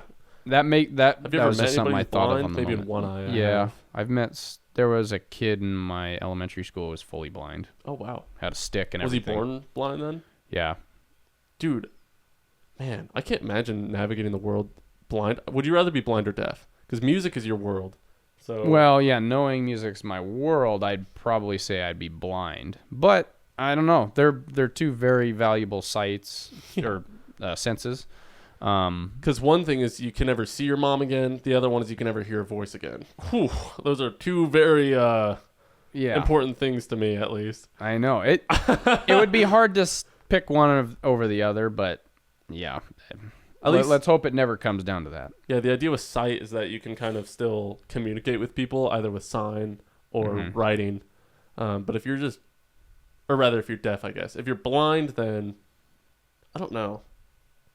Hopefully that just never happens. Yeah, let's hope for the best on that one. Yeah. For sure. So what led you to think then that there's just nothing afterwards? Or maybe that's just the most logical, simple idea. I don't know. Well, yeah, and so what I'm going off of essentially is what I can prove around me. I'm going off of experience. So, like, if I think about my life, where did it begin? Like, what was my first memory? I don't know, maybe 5 or 6 or something. Okay. But, like, my consciousness just came into existence. Right. I got nothing It's like a before dream. You don't that. remember it starting. Yeah. Like, when did it begin? And also, I don't even remember the beginning. So, like, I remember like 3rd grade, I was like, oh, wow. I'm in 3rd grade. I got to go through many years of this school thing. And Right. I just kind of like, for the first time, I contextualized how I'm going to be stuck here doing this school thing for the next 12 years. I think my first memory probably started coming about when, like, I could perceive time passing. I don't know when that happens in humans, but I would imagine that is right around when that started happening. When the prefrontal cortex. Yeah. When you start thinking of the future Mm-hmm. as a possibility rather than just the now. Yeah, the same part of your brain that processes the passing of time is also the part that processes the sense of self. So when you get into a state of flow, you lose the ability to the what do you call it? The perception of time goes away, but also the perception of self. Like you're just like you're just fully focused. You're just kind of on autopilot. But it's the same part of your brain, the prefrontal cortex, that manages time perception is also the part that manages perception of self. So to me, that would, like, I can't remember probably before 5. I got nothing. And there's very few at like that age, but like maybe that's when that comes about.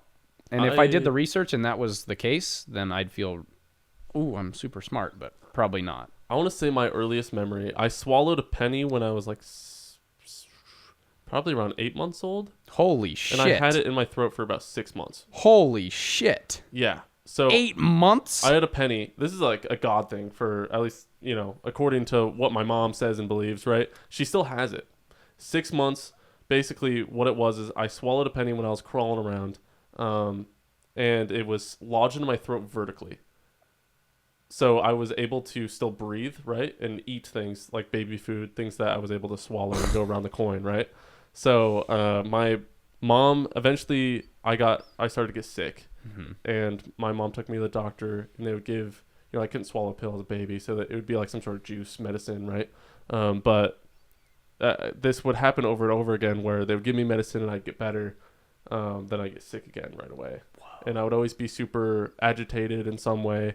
And this went on for 6 months till my mom was like, we need an x-ray or something, right? A doctor finally, at least, gave or suggested an x-ray. I don't remember how it happened, but finally that happened. And sure enough, there was a penny lodged in my throat vertically. And so it was so urgent at that point that they got in a helicopter, flew me from Libby, Montana over to, I think, the Seattle hospital. Either that or the Spokane one. One of the hospitals that, you know, were bigger than a Libby, Montana, pretty small They're city. in jack shit out town. there, yeah. Yeah. So They flew me helicopter-wise, and a doctor went in with a little grabber and pulled it out. And my mom still has the penny and the x-ray. Really cool. Crazy. I've, like, held it in my hand. Great story. Yeah, dude. Super cool. So it's... So supposedly, if it was in my throat for any longer, what was giving me the sickness is that it was becoming acidic in my throat, and it was burning through my esophagus. Yeah. And it's just bizarre to think that the chances of that penny not flipping and just suffocating me is so slim. Nobody would have known. Josiah's dead. Yeah. But. So it's like that's like one of the patterns, if you will, or one of the experiences. It's just one of the many that, you know, I personally would associate with God. Attribute to God, yeah. Because there's no other logical explanation. Well, it doesn't make any logical sense, no, in my opinion. That's a long time for many kids swallow a penny and die, dude. Yeah. And mine just supposedly got stuck sideways. Yeah. 6 months. Whoa. That's half a year. Chicken skin. But you remember that? No, I don't. Oh, okay. Oh, yeah. My earliest memory would have been. Oh, okay. I think I don't know where this was. I don't know if this is a later thing. But I remember being in a hospital bed. I remember it being a pink room, which I know is incorrect because I've asked my mom about the room that I was in with after the penny got me out, right? Or got the penny out of my throat. She said that it was not pink. You know, I remember it very weirdly. It's like the doorway into the room was like a bright yellow glow into the hallway, right? Or whatever was out there. Like I couldn't see. It's like a very imagine a picture book, like a children's picture book. That's kind of what it looks like. Yeah. And I remember a doctor coming in. He had 3 stuffed animals. I don't remember what the other 2 were, but I was able to choose one. And I chose a yellow duck. And I still have that yellow duck with me in my closet at home. So it's like, it's been my favorite stuffed animal. You know, it's like one of my non-negotiables for throwing away. It's like that and my Star Wars blanket that I grew up with. Nice. Like those are the 2 things that I will never throw away. And that's, I think, my first memory is getting that duck. That stuffed animal. And you don't know when you got it. I don't know when I got it, and I know and most of that memory is absolutely a lie. I don't know if I was even served a platter of 3 stuffed animals where I chose one. All I know is that I got a duck from somewhere, and I have a memory that's probably false of obtaining it. And I don't know how old I was exactly when the penny got taken out, but that was probably my oldest memory, even if it's false. Whoa. Yeah. Do you think you can trust your memories? No, I think the science is there. Like even 5 seconds ago, you asked me what you just said, and I the words different. Yeah, exactly. And you walked by somebody. What were they wearing? Like we're so bad at witnessing things. So I have a memory from childhood where I was riding my scooter. I remember exactly where it took place. I was riding one of my scooters, old dinky scooter, right? And the front wheel fell off, and I tumbled and ate it, right? Just absolutely ate it as I was going as fast as I could down this road. And but how my memory recalls it is that as I'm riding like a cartoon, I watch as the front wheel, you know, flies by faster. Like I'm still riding, right? But I'm watching the front wheel roll away on the road in front of me, and then I tumble and crash. So it's like the memory somewhere has been absolutely foiled. Something about it's been messed up a little bit, because I don't think that's how it would necessarily go. I know, at least I trust the memory enough that I did have the front wheel fall off and crash, but I don't think it's exactly how I perceive it to have happened. Yeah. Yeah, I think our brain fabricates and patches in a lot of details that might have gone missing because it was just not that important to our brain. Felt really important in the moment. Yeah. That sucked. It's funny now. Exactly. A lot of mysteries of the brain, but it'd probably help us a lot if we knew everything that was going on. One of the bigger mysteries for me, spiritually speaking, is I believe we all have souls, right? Yep. Yeah. So gotcha. It's then how much of it is the soul and how much of it is the brain, or rather, what is the connection between the 2 of them, right? It's kind of something that I like to ponder on, if you will. Especially when it comes to people then who have either disabilities and or autism of some kind. It's if their brain is not capable, I guess, of perceiving certain things and or thinking about certain thoughts or having certain patterns that allow for I don't know how to say that. Like in a way that a more neurotypical person would think and behave. I suppose. I wonder if that then limits them in some capacity to make, or like limits their connection to their soul. Like seeing something through water where it's distorted and... Yeah, I guess so. Where like near-death experiences, have you ever looked into those? Yeah, I've heard about various examples, yeah. Supposedly people will, like float above their body or whatever before they get resuscitated, and they talk about how they they talk about how they will have increased ability to either think and or the perception around them becomes like a 360 degree, like they're enhanced in many ways. Their consciousness, right? Right. So it's like, okay, so even as somebody who doesn't have autism, or at least undiagnosed, I could say that maybe the spirit, right, or the soul that I believe I have is still limited by my brain, if that makes sense. Something about the connection between the soul and the body, the thought process is all through the flesh. Yeah. Does that make sense? Yeah, you're trapped in this mortal carcass. Yeah, right. Yeah.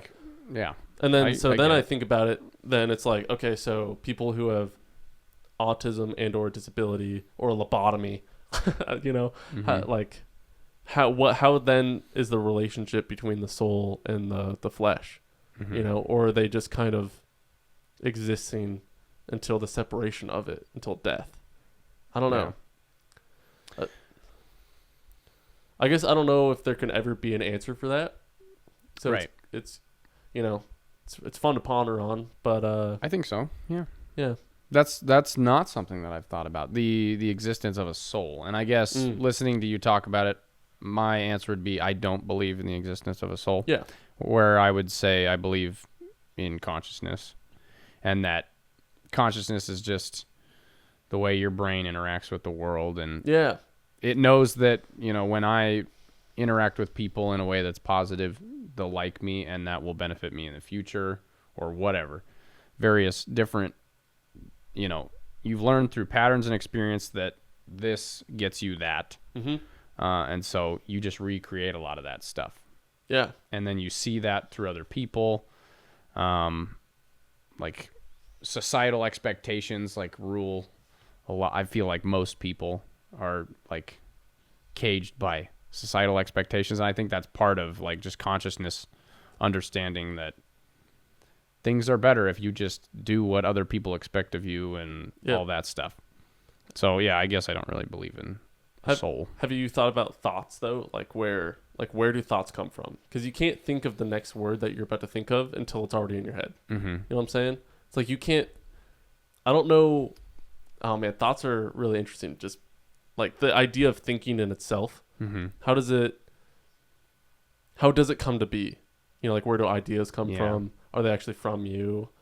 I mean, you know what I'm saying? I don't know if you've ever thought about that. I think it's a standing on the shoulders of giants kind of thing, where somebody has an idea and that gives you inspiration for another idea. Or you're just rehashing old stuff.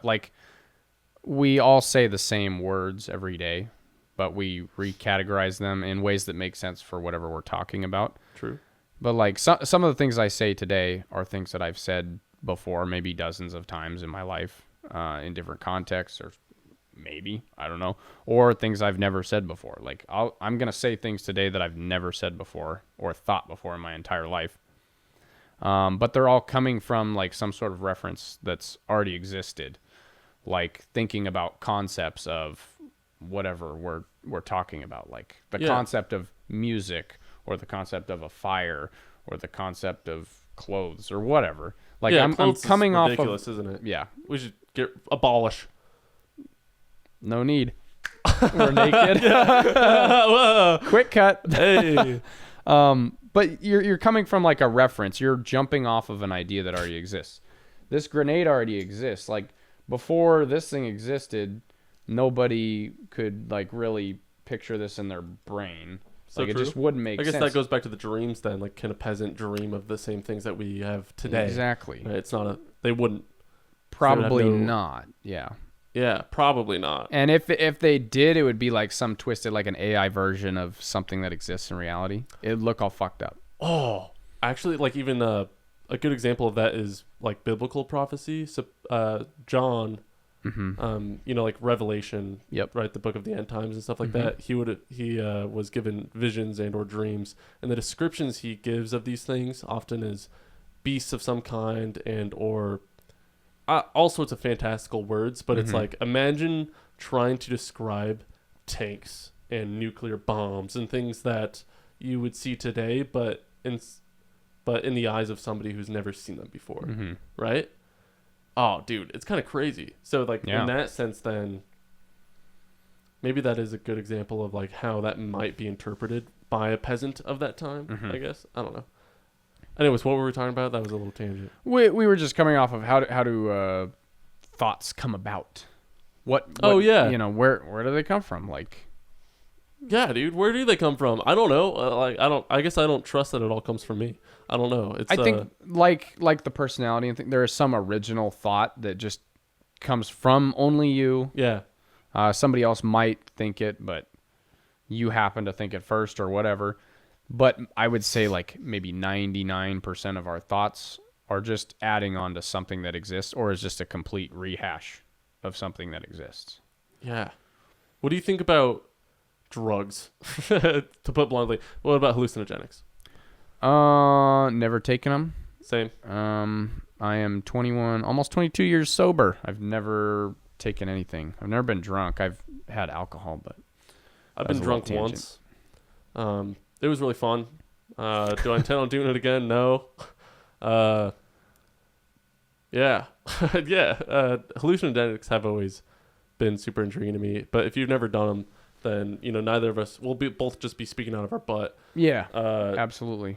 You know, I would say I'm interested in the idea of it. Yeah. Have you heard a lot about them, or have been? Because I've listened to podcast about people's experiences, and often you know way more than I do. Then in that case, like a lot of times, different people tripping at the same time can experience and or will experience an entity of some kind that either speaks to them or makes them feel a certain way. Sure, dude. Or the Hat Man. Ooh.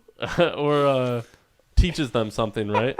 And it's like people will describe these entities that are similar, I guess. At least they describe them the same way. And so if that's the same entity, then is that something that is made up by their brain? You know, is it something that is just something that is natural in humans, right?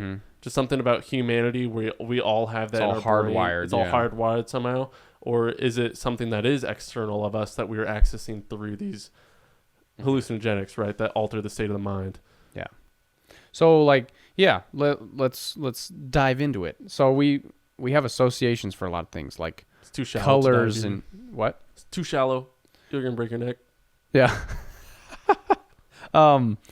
We think about, we have associations for like, we'll go basic, colors and shapes, right?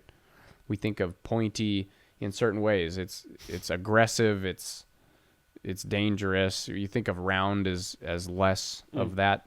Maybe you think of like black and red as more dangerous colors, whereas maybe green is a little more pleasant. Yeah. You know, we have associations for all these different things, and that's why colors are like in flags. And is that cultural though? Well, I think it is somewhat cultural for sure, but I think a lot of that just comes from like we develop a lot of those ideas from nature. Yeah. Like fire. You see blue red, and you think, you know, you might derive a lot of that from water. Yeah. Yeah. And so the associations that come with those things in nature that are those colors or shapes, like yeah, you're right. Red spots on something is like, you know, we know that's poisonous now, but it does signal like attention for sure. Yeah, like when you see eyes in nature, that's a pattern that humans see for a reason. It's an evolutionary thing. So like when you describe a figure as being tall, dark, and looming, like Slender Man, like that could be a lot of things, and it's like very generic, but it's all about association. And like you could be sitting there feeling a certain way, feeling like something ominous is near you, and that is just how you happen to describe it in a very generic way that is how we all kind of associate those feelings, maybe.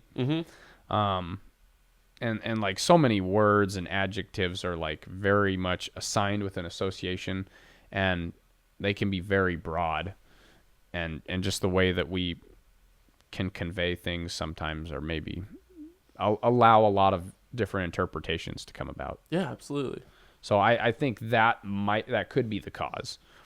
But also, yeah, we could be like just hardwired, like there is some ominous presence that follows us and we can only see it when we're in this mode. Yeah. It could be that. Certainly. So, but yeah, I would probably lean towards more.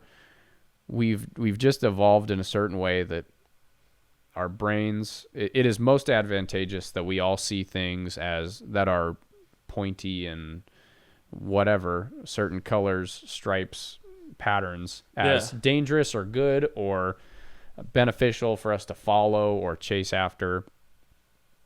And we all come from the same beings, so we've just evolved that way. And I think a lot of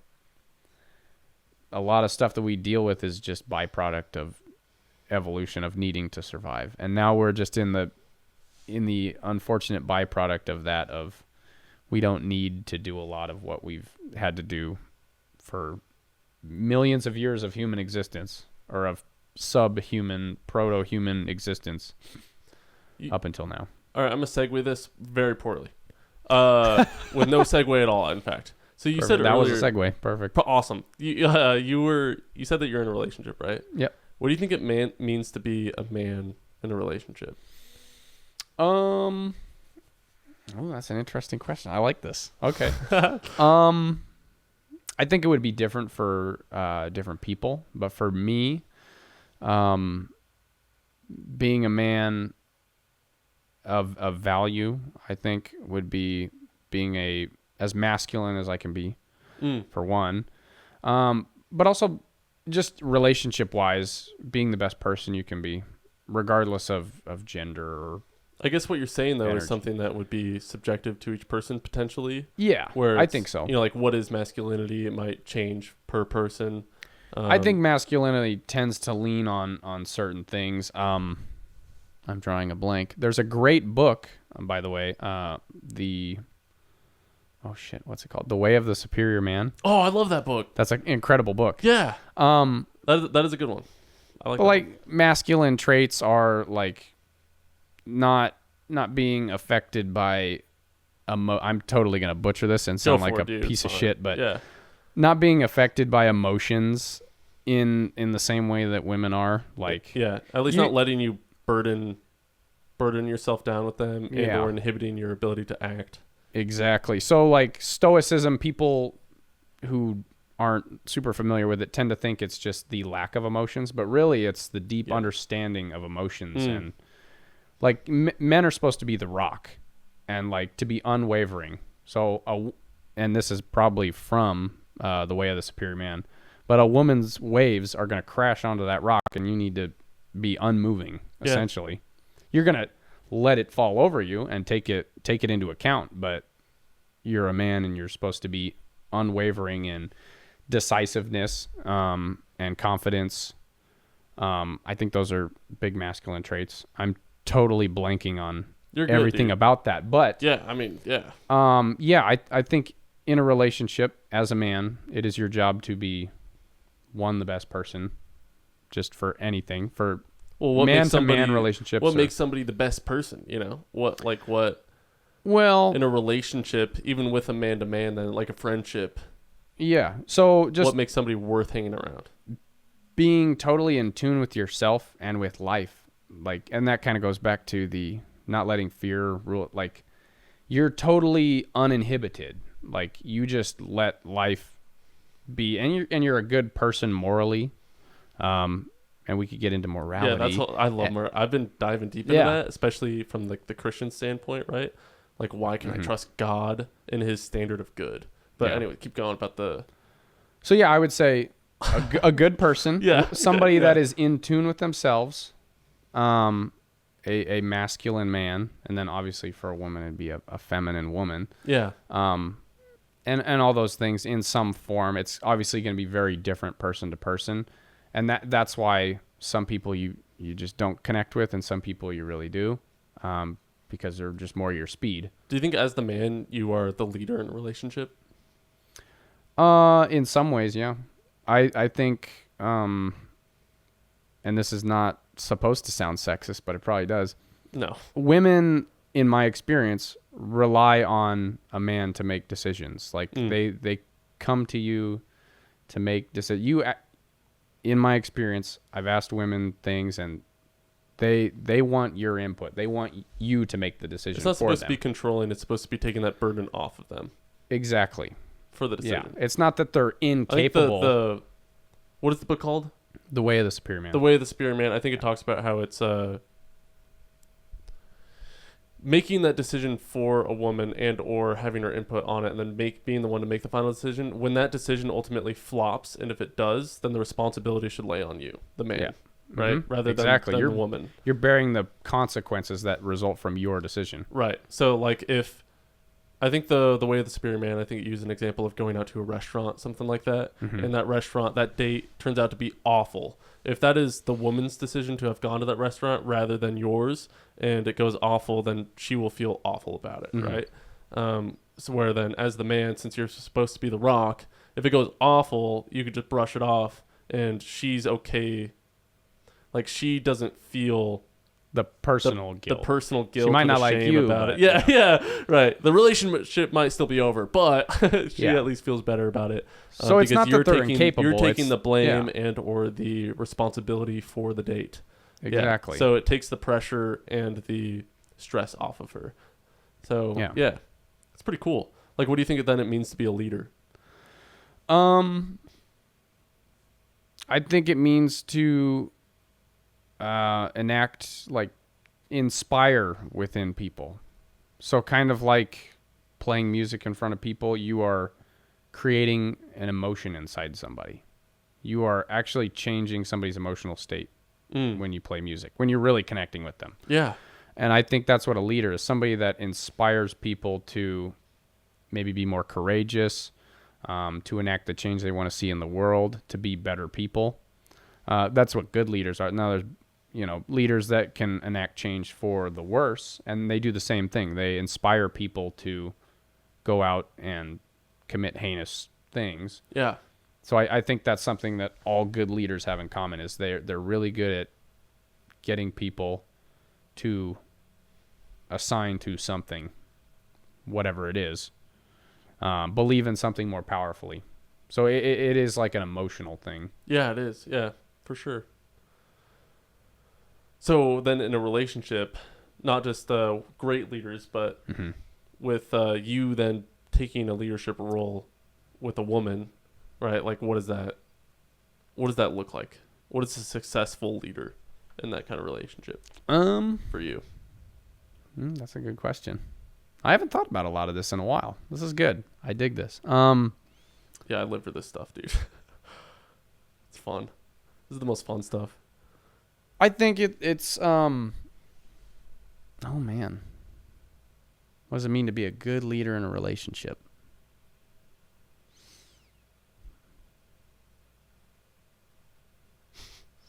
I'm struggling with that one. Yeah, dude. I'm thinking. You got it. Maybe I can try and be more specific. Yeah, go for it. Let me come up with something. Okay, so man, dude, I don't know. That's a hard one. I can try and answer it. Okay, go for it. I think for me, I'll think about it. From the Christian perspective, ultimately what being a leader is, especially in a relationship, is serving. Mm-hmm. Laying down your life for that person every single day to live for her, right? Yeah. Like, that's kind of the idea, is as a leader, you take I think the Christian idea of it, I just watched a video on it. There's like 5 things you're to lead, or maybe it's 5 things to be like a godly husband, something like that. Leading, which is like spiritual and or in the physical, if you will. Mm-hmm. Then there's like serving. Then there's, I don't remember, whatever, labor.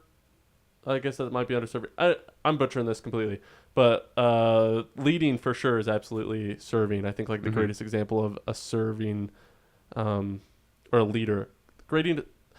Okay, let me gather my thoughts here. Yeah, no, you're good. The greatest example of a leader is Jesus Christ, in my opinion. Okay. Where he literally laid down his entire life to serve everybody around him to the point of dying for us, right? So the same way then he tells us to treat our wives as if we are, it's like we are to treat our wives as if as he treats the church, if that makes sense, as he treats us. We are the head of the house as he is the head of the church, kind of thing. And then so we are the head of the wife, if you will, and then the wife is the whatever. And it's kind of like, so we take that responsibility then to lead that family. I don't know. I've never actually tried to articulate this before. I've only ever heard it. Yeah. And so this is the first good attempt, I think, at least to try and get those brain wrinkles in the right pattern to be able to say this more clearly next time. I love this. This is great. So I think it all just comes down to servitude, really. Are you willing to lay down your life every single day for that person? I think that's a perfect response right there. Yeah, that's what leadership is, in my opinion. If you are a strong leader in any capacity, in any single level of it, laying down your life for whether it's a country, whether it's for a group of people or your wife or even your kids or a friend, right? It's all about laying down your desire in the moment, your own will, to either help that person, listen to that person, take whatever burden is off of them, whether it be a decision, whether it be something, anything that they need help with, whatever it is. Even if that thing is either life-changing and or life-threatening. Yeah, so leading is just loving that person so much that you'll do just about anything for, including bearing responsibility for them actions and for them and everything that's going to come with it, and leading the way for a great future as a couple, or as a family, but bearing all that responsibility and all the troubles that are going to come with it. Yeah, dude, I think it's definitely really hard to do. That's why good leaders are so awesome when you come by them. Yeah.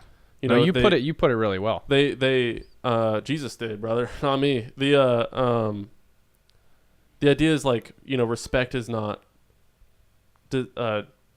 deserved but earned. Maybe I mean, like, some people might deserve it because they earn it, but it's not given out for free. I don't know, how do you say that? There's definitely a word to say. Yeah. No, you're pretty close. Yeah. You get what I'm throwing over the room there. Yeah. So the same way then, it's like, I think a lot of people, when it comes to the man like leading the wife, right? A lot of people interpret that as controlling, where it's more so because you are leading in a servitude manner, your wife will respect you because you are respecting her in that way, right? Yeah. If you are respecting her, she will respect you, and it's not about controlling because you respect her and her input and her opinion, right? Yeah. You go to her for wisdom and all that, especially with decisions. But ultimately, you should be the one to bear the responsibility of that decision, which means that you're the one making the final decision. Yeah. Yeah. Bam. Mic drop. You're supposed to complement each other. Yeah. You're supposed to, it's a teamwork. It's not that one is better than the other. I think it's a gross misinterpretation of masculine and feminine. Yeah. Which is kind of a common theme nowadays. You hear a lot about how men drag women down in all these different ways. And what do you think about feminism? Modern feminism is largely garbage. My career's over. Yeah. I agree. I think it's a lot of women that have been tricked into thinking that they need to be men. Yeah. Or that they deserve their strength is not anything. Their strength is not to be independent and be a man. It's to be a very feminine woman. Yeah. At least there's like a Brett Cooper. Do you know who that is? She's like a political commentator, I think, something like that. A big stand for women, if you will. Yeah. But she's an extremely traditional feminine woman, and she talks about how she was also one to pursue being independent, if you will, because she thought it was weak to be feminine, but then she changed all that. I don't know. I don't remember how she like came to that conclusion, but Gotcha. she has found herself to be stronger in her femininity because she has embraced it, if that makes sense. Yeah, It's absolutely. not weakness, it's their strength, because it is that more deepness and emotional connection, if you will, that I don't know, whatever roles that women play, right? Whatever that is, they are far stronger than whatever men have, right? We clearly know nothing about women. I mean, look at us. I know nothing about women, yeah. Let me tell you what a woman is, dude. I guess I'm not a biologist. Yeah. I don't know if you ever heard that. I think it was Nope. one of our Supreme Court justices. Somebody asked her, what is a woman? And she is a woman. And she goes, I can't answer that. I'm not a biologist. I know what you're talking about. The hypocrisy. It's Lovely. awesome, dude. So awesome. I love America. What was I talking about? Oh, Femininity, feminism. Femininity. Yeah. Yeah. It's just, then what do men want? They want a feminine wife, I think, That's generally. exactly What do women want? They probably want a masculine man, right? Yeah. I think so. Exactly. I think it tends to work out better that way if we're both doing our roles. It doesn't make one better than the other. No, absolutely not. What it is that you complete each other. It's Yeah, two you're puzzle better pieces. together. Yeah, right, exactly. Yeah. Yeah, dude. Cool. Abso-freaking-lutely. Abso-freaking-lutely, brother. Yeah, I Praise think God. feminism is Hallelujah. garbage. America number one.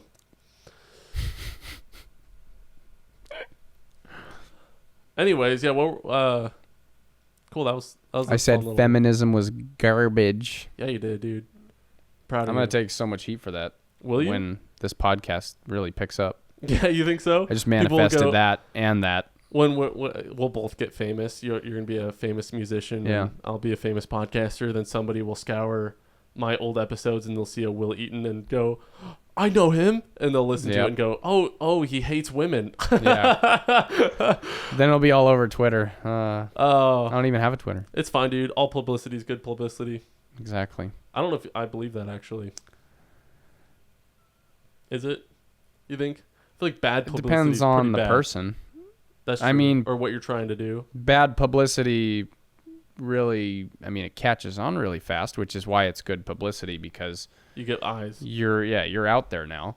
And I think that's what the quote is supposed to mean, but I think it's person to person. Like, which do you really care about, clout, or do you care about good image? Like, would you rather have a good image with less people know who you are, or everybody knows who you are, even if you're a complete piece of shit? See, caring about the good image is kind of interesting because as long as I'm my genuine self, there's going to be people out there who hate me. Yeah. And then there's going to be people out That's there who love me. societal expectation. That's a It's like that's a human thing, yeah. Caring about that, I feel like, is disingenuine.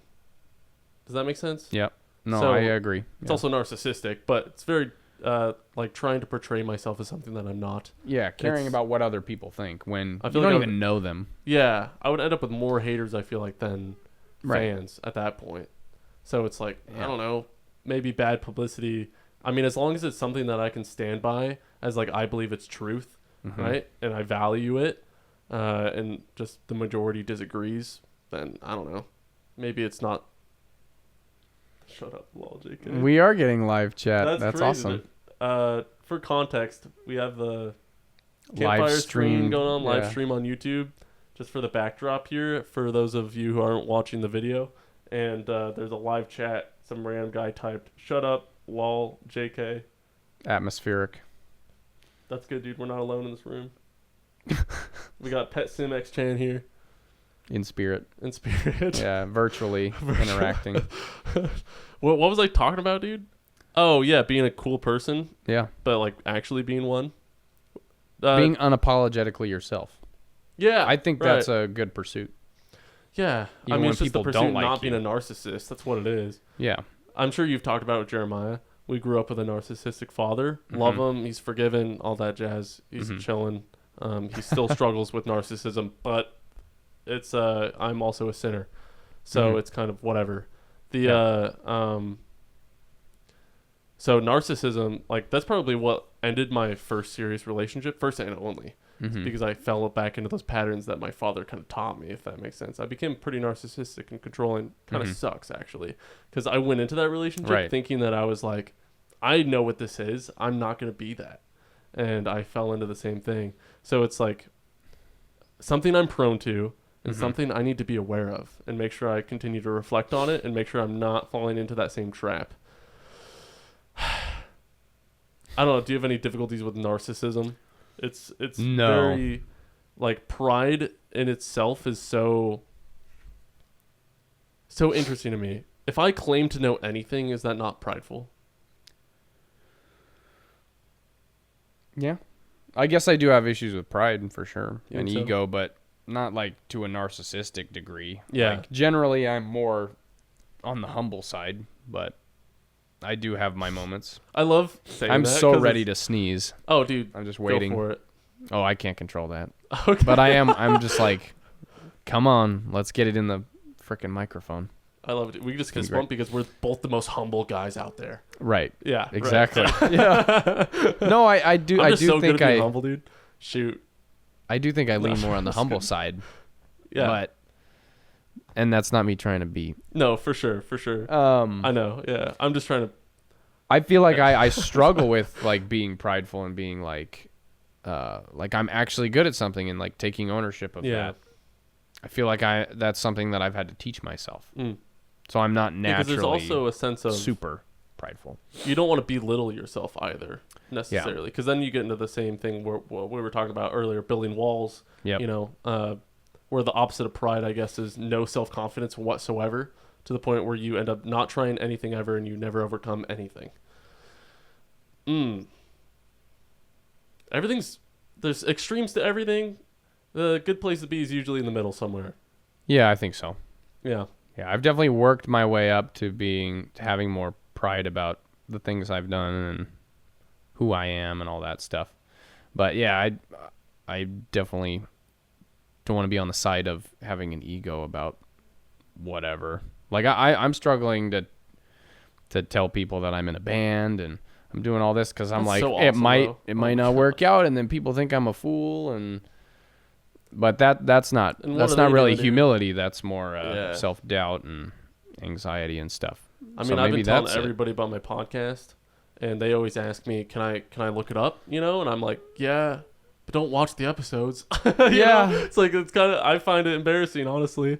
It's because it's not successful yet. I have 2 episodes out, you know, and they're Right. both. It's like the first 2 episodes, they suck. You know, Yeah. it's You got a lot of editing ahead of you. You've recorded 13. Yes. Are you going to I've release all of those? Yeah, over time. I'm Okay. recording 3 a week and releasing 2 a week. So I can Excellent. build up a little backlog here. Yep. So I have one that's Wow. another one that's just been uploaded. I need to do the thumbnail on it and do a little bit of the description, but then it's good to go. And from there, I need to go back and get a lot of. Oh yeah, sneeze it. Sneeze It let just go. keeps tingling and it's not working. God damn. But yeah, I gotta go back and I want to get shorts and or clips, you know, of Yep. some of the more spicy moments, and Spicy. yeah, throw them onto another channel so that it doesn't mess with the watch time and all that. But yeah, throw it all into the different social medias, Instagram, Yep. TikTok, all the big ones with a lot of eyes, right? Fully immersed in the digital realm. Ah, yeah, it's my job, unfortunately. Do you like social uh, media? No. I hate it. I hate it. I hate it, but it's my livelihood at this point. Drive So, me nuts. Yeah, I deleted Instagram oh, nice. dude. maybe 2 years ago now. Haven't gone back. No. Nice. I set a little Facebook as well. Oh yeah, I barely use Facebook. Marketplace is very handy though. I do go on Marketplace. Yeah, yeah. Even though I don't use my Facebook, I do go on Marketplace. Yeah, I don't use my Facebook either. But yeah, no social media, Nice, dude. no Twitter, no Snapchat. And you don't miss it. That's the thing. Not really, no. Some of my friends are a little more active on there, so it'd be easier to contact them. Yeah. So I missed that. Yeah, the group chats. Yeah, group chats are fun, but really all you do is spam memes at people Super that you true. never look at. It's What I got going for me is Apple, the iPhone, right? I'm sure you could do it on a Samsung. I don't know if you have an Android or an Apple. yeah, I'm an Android guy. Nice, dude. I'm sure you can. In fact, most features go on Android first. Anyway, the there's a time. Oh, what is it called? I'm basically able to limit Yeah. the time I'm Yep. able to spend on an app right before it locks me out. So Instagram, I have it at 15 minutes. Whoa. I have enough time to go For on a there day? and do the group chats and like, because my Message everybody. and or anybody I need to, and or just get the notification out of the way. And then I also have notifications turned off. So notifications turned off, 15 minutes a day. That's all I get. No time for doom scrolling, no time for anything. Mhm. Then my phone locks me out of all of it after 11 o'clock. YouTube, I have 1 hour. So enough to sit down, watch a video at lunch or when I'm eating, and that's it.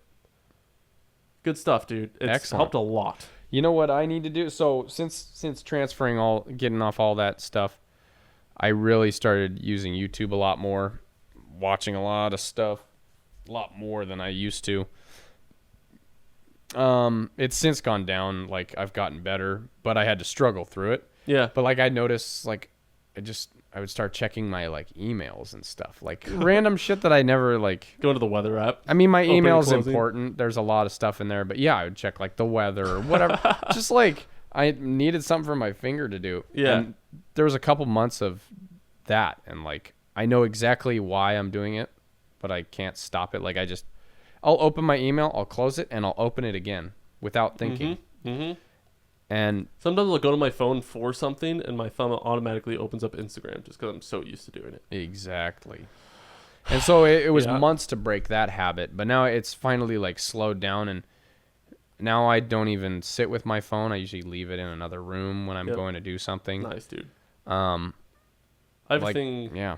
There's a cool setting where you can go in and make it so everything is chrono, black and white. Yep. That helps a lot too. Just to make sure, it's just to help the phone not be the most dopamine hitting thing Exactly. around you. You know. I've tried that, and I can't like seem to leave it on for a full day. I But turn it on and off. Like if I'm on, yeah, it's kind of. then again, my phone is not that big in my life like I have so much going on Yeah. that I have no time for it. I don't doom scroll anymore, so I have been happier because of it. That's for sure. At least I've been Excellent. way more productive. Yeah. You know, all of a sudden work, because you don't get the dopamine rush from an hour of doom scrolling in the morning, and that just ruins your day. Yeah. Work all of a sudden, as you're making slow progress through your job, it's enough to satisfy you, right? And then you keep going, and you kind of get into the flow state, if you will, where when you absolutely destroy yourself beforehand, and fry your receptors, your dopamine reserve for the day, because it is something that you build up like as you're sleeping, Yeah. and it slowly drips like into your brain. Your brain releases think it so, accordingly.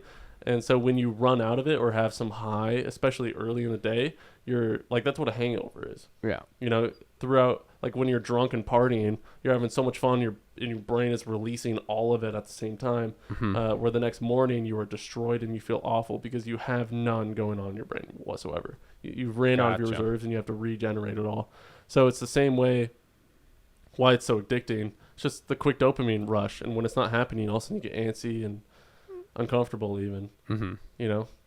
So yeah, replacing that then, or rather making it so that it's literally impossible for me to do it, forcing myself to go through my withdrawals, and work has become way more satisfying.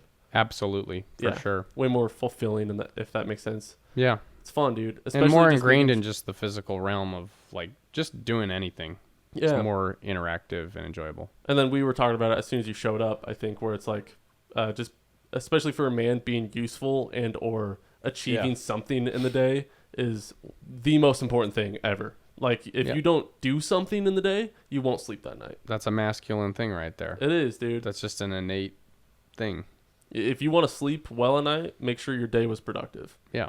Yep. Did I get shit done, or was I just a fucking lazy jack off?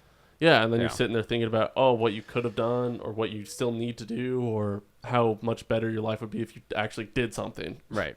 Yeah, then you just feel like a dirt wad, and you go down a negative spiral of awfulness. That's why I can't sit down and watch a movie or a TV show, I think. Because I Yeah. have to sit at a couch Mhm. in front of a TV for hours and do nothing. Yeah, I don't do it alone anymore. I can't do it alone. I have I'll to do do it it- with somebody, like the girlfriend or I'll watch whatever. YouTube when I'm eating, and when I'm like editing, I'll have another video up or something like that Gotcha. on the side. But it's while I'm doing something productive. I don't think I will, as soon as I move into my next place, I won't even own a TV anymore. Mm-hmm. It's not something that not only do I Yeah. not want to pay for all the services to watch it all, That's stupid. Yeah. but absolutely I don't, stupid, you know, I don't got the time no more, dude. I'm trying to make something of my life. It's fun. Exactly. It's way more fun when you can finally let go of that stuff. If you can let go of it, there's other things that are fun and or that fill up that void. When the easy dopamine runs out and you replace it with dopamine that hits after you challenge yourself with something, then the challenges continue to get easier and easier, and doing the things that were so hard before become more and more your second nature. Right. Dude, my life has been like the World Box videos, right? Yep. 3 months before I graduated, blew up on YouTube, was making so much money. I was set up for everything. I was making millions of views. And then as soon as summer hit, because I was doing YouTube, school, sports, and managing a girlfriend, trying to make sure that happened, right? Mm-hmm. Then all of a sudden school ended. No more sports, no more school. My girlfriend and I broke up, and it's like, no, all I have to do is YouTube, and it's all up to my own self-discipline to do it, because if I don't do it, the only person it affects is me. And so I stopped. And all of that success went away real quick. And from there, it was just a slow, steady... I would like work a little bit, then I wouldn't because it would be hard. Then I lost my self-discipline, dude. Hard. There was like 2 years of me living here, being enabled by my mom because I didn't have any responsibilities, right? It was just the only thing that I ever needed to do anything for was me, and I could care less about me at that time, if that makes sense. Right. I like all my friends moved south for college, so I had no social life, so I was lonely. My girlfriend broke up with me, and I love her, you know, so it's like, and I was going through that period of realizing that I was the problem, being a narcissistic, controlling manipulator. And so it's like, dude, it was crazy. That was a crazy 2 years. But I forget my point to this. What was I saying before? I don't know. It was something about being lazy and or incontent with where I was. And I just was so... I'm blanking. I was so engrossed I was in what you were unproductive. talking about. Yeah. I was unproductive Productivity. with my life.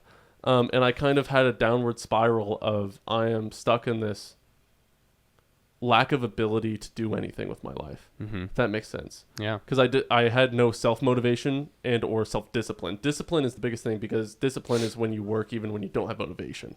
Right? Exactly. I had none of that, dude. You have finite willpower and motivation. And then I was so incontent with my work, making World Box videos, so ungrateful for it, that I would sit down at my desk and I would sit there with the game ready to go, OBS open, I'd have my mouse cursor on start recording, and I wouldn't click it. I'd sit there for 30 minutes just staring at my computer, just in agony. Yeah. Just not wanting to do it, right? And it was such a bad mental state to be in, if that makes sense. And it's only my own fault.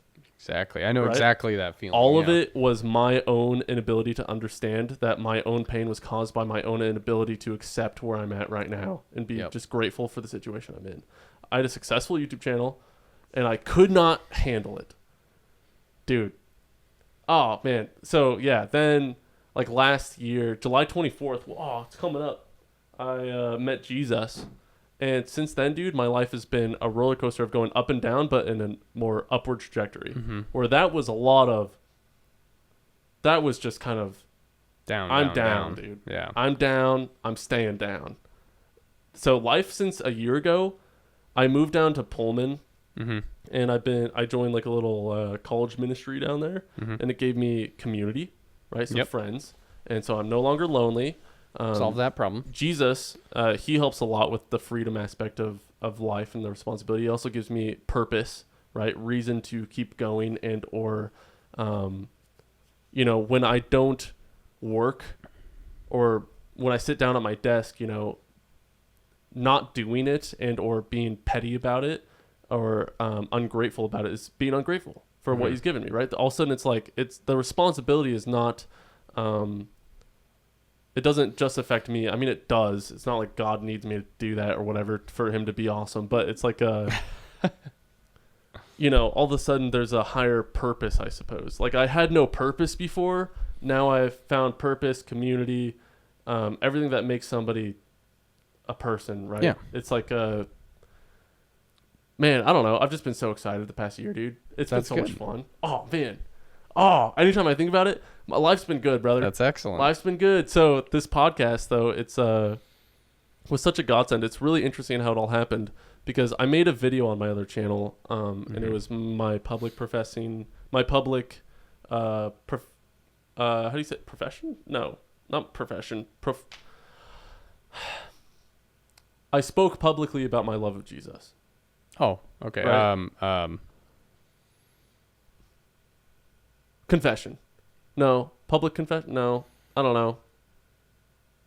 I'm blanking, dude. Whatever, dude. Doesn't matter. Yeah. You know what I'm saying? Mhm. And it was all about, I was like crying in the room over yonder. It was around like Christmas night, something like that, where I was realizing all these things that I've done with my channel and how I have been so incontent with it and that I've been trying to take control over it rather than just being grateful for what God has given me and being content with where it's at, right? And just giving it my 100% because it's what he has given me, right? It's like I was trying to take control of it, which then I drove it into the dirt a lot. Rather than giving it to him, it was all about my own strength to do it, and or I hated Worldbox so much at the time because of my incontentness that I was trying out all sorts of different games and or different ideas, and I would keep coming up with these big dreams, right? These big glamorous ideas, and some of them I actually did, and they would flop, every single one. And it's like I couldn't escape this game called Worldbox, right? And that continued to drive me deeper down, but I was crying in that room, just calling out to God. It's like, what is going on? He's kind of like making all these, I'm like having these revelations of, wow, I suck. And basically after that, I decided I decided just to be grateful for where I'm at. And I just started making Worldbox videos again. Views went back up, you know, just all of a sudden everything stabilized. And I was able to feel good about it. Like it wasn't hard to make them anymore. I had a whole different mentality about it. And as soon as I did that, I kept praying about purpose and or what he wants me to do. And it was maybe a few months into just being grateful and content with where I'm at and just doing what needs to be done where the door opened to lead me into the next chapter, if that makes sense. Which I think is this. I think. We'll see. I have reasons to believe this could be a short chapter. But could be, dude. One. Yeah, that's super true, actually. Yeah. But yeah, we'll see where this one leads. But dude, it's been quite the journey. Last year has been phenomenal. It's been a lot of fun. Perfect. Yeah. I guess I don't know where to take it from there. Well, I can see a lot of that in my life for sure. Good, dude. High school sucked. Really? School sucked. My whole 12 years sucked, and every year got worse. Weren't you like so smart that all of it was just a waste of time? Yeah. Sure, I described you. You would be like. I feel like everybody describes me like that. Oh, sorry. Maybe it's annoying. Yeah. No. There were definitely times where it was like I'm just not being challenged, and I was disengaged fully. But I was dealing with a lot of other problems, a lot of mental problems, and it's not like that. Yeah. It's not like you weren't putting effort in, or at least you didn't have your own struggles. Yeah. I had plenty of struggles, and I just let them beat me down. And then I got out of high school, and life got better. But then I found the byproducts of those struggles and new ones. But it was a steady climb and for a little bit, and then I kept finding newer, worse struggles through becoming an adult and becoming more responsible. But yeah, the past like year has been like it's just kind of gotten exponential since high school. Cool. In good or bad? In good way. In growth. Cool. Good. In growth. So perfect, dude. That's what you want. I can think of so many examples. Like last July of 2023 is when I started doing my side business, basically freelance carpentry. Sick. So I just kind of do whatever. I'm like a handyman. That's basically. So cool. I might hire you eventually. Perfect. And I just started. Like I got back from a trip. I did a vacation and I came back and somebody asked me to do something. And it was again like I had kind of told myself like I need to just get out there. And then it just freaking happened. Like somebody I went over to my mentor's house to help him with something. And his neighbor came over and said, hey, I really need to redo my deck, whatever. And I said, sure. And it ended up being like a $2,000 gig or whatever. Wow. And that was like my first like real experience of getting a client and getting a job and setting it all up, ordering all the material, designing, planning. That's a lot. Executing. Yeah, I had to buy some tools to make it all happen. Mm-hmm. And that was like a year ago, basically. Wow. To dude, right now. nice. And since then, it's just grown. And now I have like long-term gigs. That's awesome. Yeah. Whoa. Like I'm in the middle of one right now. I've already done 2 weekends over there, and I'm waiting What are you building? Doing some sheds, like Cool.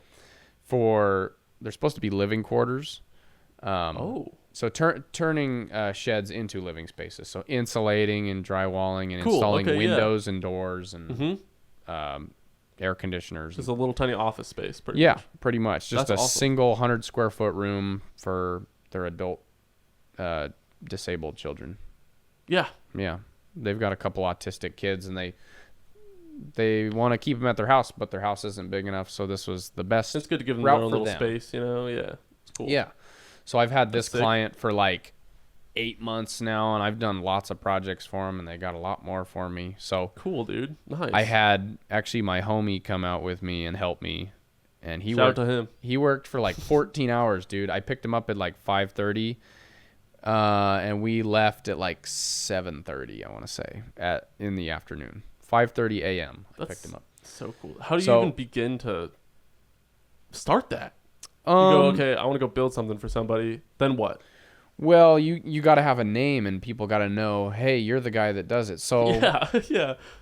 I was at my mentor's house helping him with a side project, which is cool, but I work with the guy, so it's not that legit.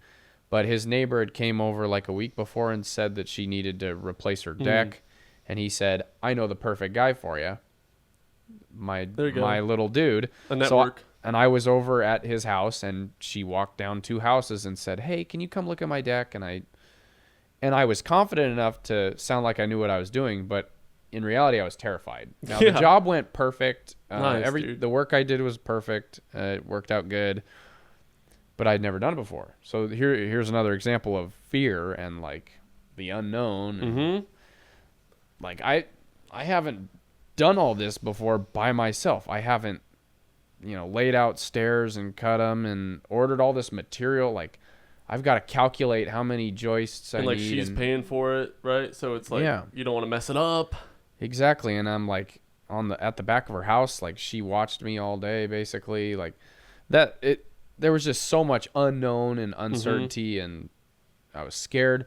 But then I meet people and I say, hey, yeah, I do this, and then they tell somebody, and then my phone rings one day and they say, hey, I got such and such, you want to come take a look? And Oh, I come over awesome. there and I say, yeah, this will take a weekend, and it's going to be such and such a price, and it just kind of grows from there. And That's then cool, dude. I got lucky enough to find this family friend that needed a ton of work, and we just have spaced it out over like the past 6-8 months and made lots of money. I've helped them out for what they need. I mean, I'm pretty cheap for what I charge, and it works out great. And yeah, that's been a year, and it's been exponential growth. Like Wow. I'm learning faster. Mm-hmm.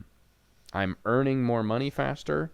It's just better in every single way because I'm an apprentice, so I'm still learning. Yeah. Right. To become a Carpentry entails a lot. It's Yeah. that's a big umbrella. it's just a big broad trade. So there's lots of different kinds of carpenters. Carpenters do all sorts of different things, and I like the jack of all trades aspect of being a carpenter. Is that It's the ADHD part of it. Yeah. Yeah. I could frame this. I could form the foundation for this house. I could frame it, and then I could sheetrock it. I could install the windows and doors and trim it out and everything. And I learn a little bit. I can put the receptacles and the switches in and stuff. I'm not gonna mess with the breaker, but I learn a lot of stuff being around other trades too. So it's been a really good career, and that happened by chance as well. My uncle said, hey, he runs a temp service, and he said, what do you think about doing this gig for a month? And I said, sure. Because I was unemployed for like a month. And I said, sure, let's do it. $20 an hour, that's the most money I've ever made. 30 days go by and I'm still there, and then another month goes by and another month goes by, and that was 3 years ago. And now I have a real career. They pay me to go to school. They pay me great. I have great benefits. They take care of me. Nice. I have a mentor. And now I have enough skill that I can get clients and do jobs for them, and they love the work, and I have a portfolio, and I could get to the point where I could set up a website and hire some guys and have enough work around the clock that I could quit my job. Wow, basically. dude. Like it's awesome. so busy that I had to have like my you're friend forming a come company. Out. Yeah, I could. Like wow, tomorrow, dude. I could put a sticker on my truck and buy a trailer and set up a phone line, and yeah, like I had to have my friend come out and help me because the work was too much. Wow, dude. And he made like $260 for a day. Gee. Fucking greenbacks, dude. You can't say no to that. So like we both made good money. We worked hard. He got lunch. He got dinner. It was a good exchange for the both of us. Yeah, I could have employees. Probably not tomorrow, but like in a month, I could probably have at least one guy. Yeah. But I could have a company registered tomorrow if I wanted to. Now, the nice thing about it is a lot of them are cash deals. Mm-hmm. Taxation is theft. Yes, sir. It's great to get the experience right now. But down with the 3-letter agencies. It's very safe having a full-time gig. Yeah, it is. But now I'm pursuing the music thing. If the music thing gets big enough, I could stop doing the carpentry on the side and then just keep my full-time job. And then if the music thing got insanely big, then I could just quit my full-time job. Yeah, for sure. Which is more of the direction that I'd like to go, because carpentry's hard. It's hard on your body. It is. It's very fulfilling, I would argue. Yeah, but it is. It's not something that you'll have your knees for the next 6 years, you know. I'd like to keep my skills for like project. I'd love to build my own house one day. Incredible life skill. I'd love to do like passion projects and help people build stuff. Like your brother, he wants to get land and build a shop, and I'm gonna build it with him. Basically, I told him we're gonna save dude, like hundreds of thousands of dollars, and you and I are gonna build it. I'll teach you how to frame. You know how cool that would be? Yeah. Wow. We're just gonna erect a building in a field somewhere one day. It's gonna happen. Eventually, I'll get a studio space for this podcast. Hopefully, that's the idea, right? That's the dream. Yeah. And I want a desk. I want like a nice wooden desk. Ooh. Where I could sit. Oh, you're talking about some fine woodworking. Some fine woodworking, dog. Excellent. Where I can slap stickers on it. Mm-hmm. And I want every single guest that comes on the show to put a sticker on it. That's more my speed. I really want to get into like being in a shop all day with nice hand tools and just, working with wood versus being out and 2x4s in the mud. Right. Yeah. Which is more of what I do, but the woodworking stuff is very much in the back of my brain is like a second passion. Dude. It's so fun. I've been cutting out these, like I just go to Lowe's and buy a big sheet of wood. Yeah. And I have been cutting out and sanding it, you know, to be the shape of Idaho. Yep. I've been giving it out to all my brothers. I got to make one more. It's just fun, dude. It's just a satisfying, fun process. Something to do on the side, you know. I'm not making any money doing it, but it's you can probably sell them for $1 or $2. Yeah, well, that's super profit. true. I bet you I could. My uncle's made little Idahos. He put magnets on them. You can stick them on the fridge. Yeah, perfect. Yeah. Put a little heart on it, or put Idaho or something. I've been sticking stickers on mine. Perfect. I just want to collect 1 million stickers on it. Yeah, that's kind of the idea. There's so many avenues with little woodworking projects. Like I've immersed myself in that space before, and people make their money just making coasters or making picture frames or whatever. A lot of big millionaires, they make their money doing boring stuff. Very boring. And that's good news for people that are willing to bear all that responsibility and like do hard shit every day. Just do the same thing basically, which is hard. It's hard to do even the most mundane thing over and over and over again. Absolutely. It's a mental toll, make your that's millions. For sure. Yeah. Yeah. So that was a big growth for the past year, doing the side business. And now I'm in like a new chapter of like, now I'm in a band. Whoa. Yeah, that's crazy. We're trying to get Pig Out in the Things Park are happening. in Spokane. I don't know what that Labor is. Day. What is that? What? It's a big event at Riverfront Park in Spokane. Oh. They have a lot of local huge bands. Oh yeah, a lot of Oh. people. Our manager's trying to get us a pig out in the park. So there's a lot of opportunities for growth with this. Like the band thing could get so big that I have to stop doing side work basically. Wow, which is dude. basically for the weekends, maybe after work sometimes. That's so exciting, bro. But right now the side work makes a couple grand a month. So Yeah. in good months, like I have slow months where I make maybe $100 Like over in a winter? month. But even then, like I find ways to make cash. But Mm-hmm. yeah, the side business makes a couple grand in the summer. But if the music got to that point, I'd just say, yeah, that's too much of a toll on my body. Like, and I love the music more. Wow, dude. Cool. So yeah, and then like I would say a year and a half ago, my financial life took off. I've always been into finance, been real big into all the different retirement accounts and Mm-hmm. ETFs and stocks, and it's all been like so exciting to me. I remember the first time I heard about the stock market and you can trade on your phone, because that's the generation we live in, and Yep. I just remember being excited about that, and like I don't understand it, I want to learn it, and so I did. I started reading a lot of books, and I had my first job. I saved a little bit of money here and there, blah blah blah, milled around with that, but I basically stagnated. I would save money and then I'd spend it and Mm-hmm. it'd go bye-bye. And I try to figure out, well, what's causing this? And I know exactly when it was. It was like, I think it was January 1st, 2023. I looked in my bank account and I had overdrafted in my checking account. Oh. Maybe a couple $100, maybe $1,000 in my savings account. That was it. I had overdrafted, so it pulled some out of my savings, and I just decided, like right there, like I'm a broke piece of shit. What the fuck? And I was miserable. Yeah. And this was a year and a half ago. Mm. And now, granted, my life was better than it was in high school, like mentally, like things were going okay, but I was broke and going nowhere really. I had no trajectory. Yeah. And I was like, what the fuck? Something's got to change. And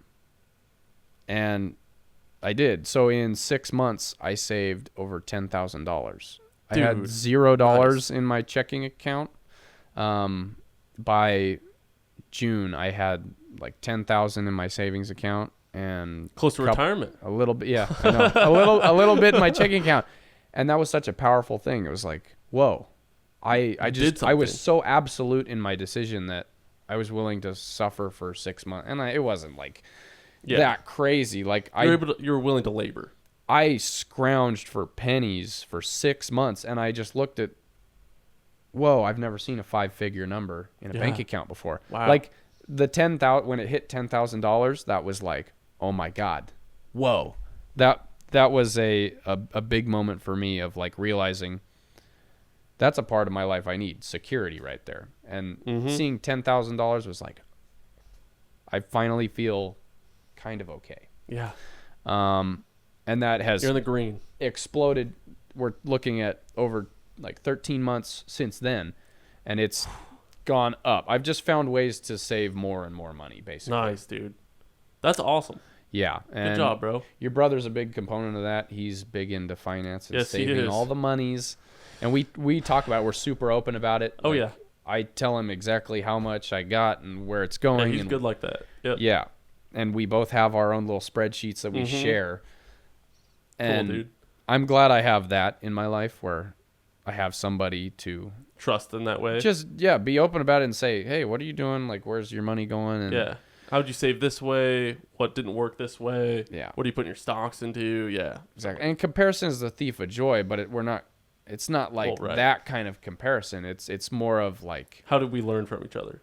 yeah, exactly. We're learning from each other, and it's somebody you can be open about, because who do you have in your life where you can talk about, oh, this is how much I have in my bank account, Yeah. and Right. I'm saving this much a week, whether it's a positive or negative number.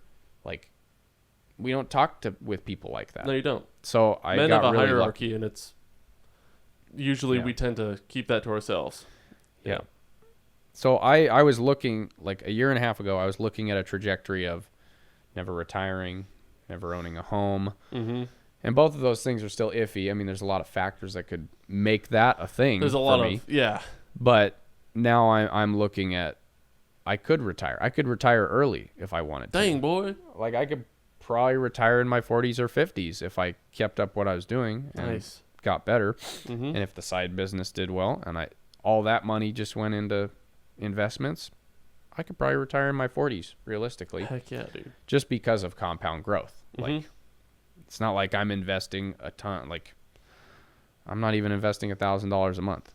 But for some people, like in their 40s or 50s, they're investing multiple thousands of dollars a month, and that for them is a big thing, and they will get there. But like, it doesn't take much for somebody our age to get the ball rolling. Yeah. And by the time you're 65, it'll be millions and millions. I think a 20-year-old, I think it's like $95 a month. It'll be $1 million. Oh, wow. $95 a month invested in the, I think it's S&P. There's a lot of factors there, but that's a pretty good like rule of thumb to keep in your brain. Like $100 a month is $1 million at 65. That's powerful because that's a lot. If you work really hard, you can probably find $100 a month in your budget to invest. Yeah, you're right. Probably can. Cut down on this and that. Cut down on the Netflix. There it is. Yeah.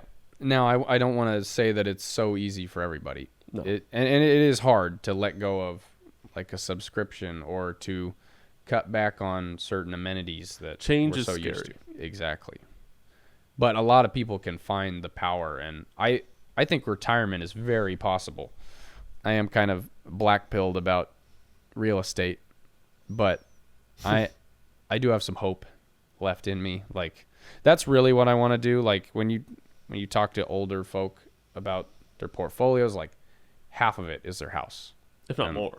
Yeah. Yeah. And like that's where I need to be. I need to get into real estate. So I'm working as hard as I can to save a little cash on the side for that. But that at best is 2 years out. At best. And that's if the market is gravy. And that's if I stick to my plan faithfully and work my ass off for 2 years. So we'll see about that. But yeah, there is hope. And I think there's hope for other people as well. Cool, dude. Yeah. All right. I don't know how I got to that. That was awesome. To the finance. That was so awesome, dude. Yeah. Good. This was Will Eaton. I think that's how you pronounce your last name, right? Yep. Awesome. You're an awesome guy, bro. I see why Jeremiah loves you so much. You're an awesome guy. Speaks very highly of you. You're very much like your brother, but different. Thank you. Yes, in a lot of ways. So cool. Yeah. Some people, 50% of the people say that we are completely identical, and the other 50% say that we look completely different. You're similar in a lot of ways and different in a lot of ways. Cool. Yeah. Like some of your mannerisms are almost the same, and some of them are completely unalike. So baller, dude. Cool. You're a cool dude. I'm glad I came out. Kisses. Do you want to shout out your carpentry, your music, your everything? Go ahead and plug yourself. I don't have a website for the carpentry, but if you know me in person, you know how to get a hold of me. Yeah, I do. I do everything. I do concrete. I do framing. I hate saying I do sheetrock, but I can do it. I don't really like to. But I'll install doors, windows, siding, roofing, pavers, fences. I'll do it all. If you know me, you know how to get a hold of me. My band is TDC. We got an album, long time coming. You can check that out. Hopefully more to come soon. I'm looking at recording some new stuff. I got a couple demos I'm working on with my buddy. And you can catch us live at PJs in Spokane, PJs Pub, every other Thursday at 7. So it'll be, the next show is Thursday the 25th. Awesome, 7 o'clock. Sick. Just got to be 21 years old. And you can get in there and you can come see us play. There's no cover fee or nothing. Just come and enjoy some music. Hopefully it sounds good. Either 21 or with a fake ID. There you go. Nick Lovin. Any final words? Other than you're an awesome dude, this was a fun chat. No, not really. This is it's a pleasure to be a part of the journey. I hope the podcast goes well, and I hope I'm back on because this was fun. Awesome, dude. I appreciate you. Excellent. Appreciate you. Cut. Thanks for watching. I hope you all enjoyed the podcast. If you want to support us, you can find us on Patreon. The link will be in the description. If you join the Patreon, you'll get each episode a week early, along with some maybe blooper reels, all sorts of fun stuff that we might end up cutting out of the regular episode. Oh, yeah. You'll also be supporting the team, me, Dylan, and John behind the camera. It's a little skeleton crew we got going. Links in the down under. In the land down under. See, that's funny because that's Australia. Yeah, you guys can find us on any of the big podcast platforms, Spotify, Apple, YouTube, I guess, if that was a podcast platform. That'd be great. Yeah, we'll see you in the next episode. God bless you all. It was good. That was good. I like the little shitter about the YouTube thing. Oh, yeah? I don't know. I'm Yeah, funny. that was good. Ow, dude. Ow.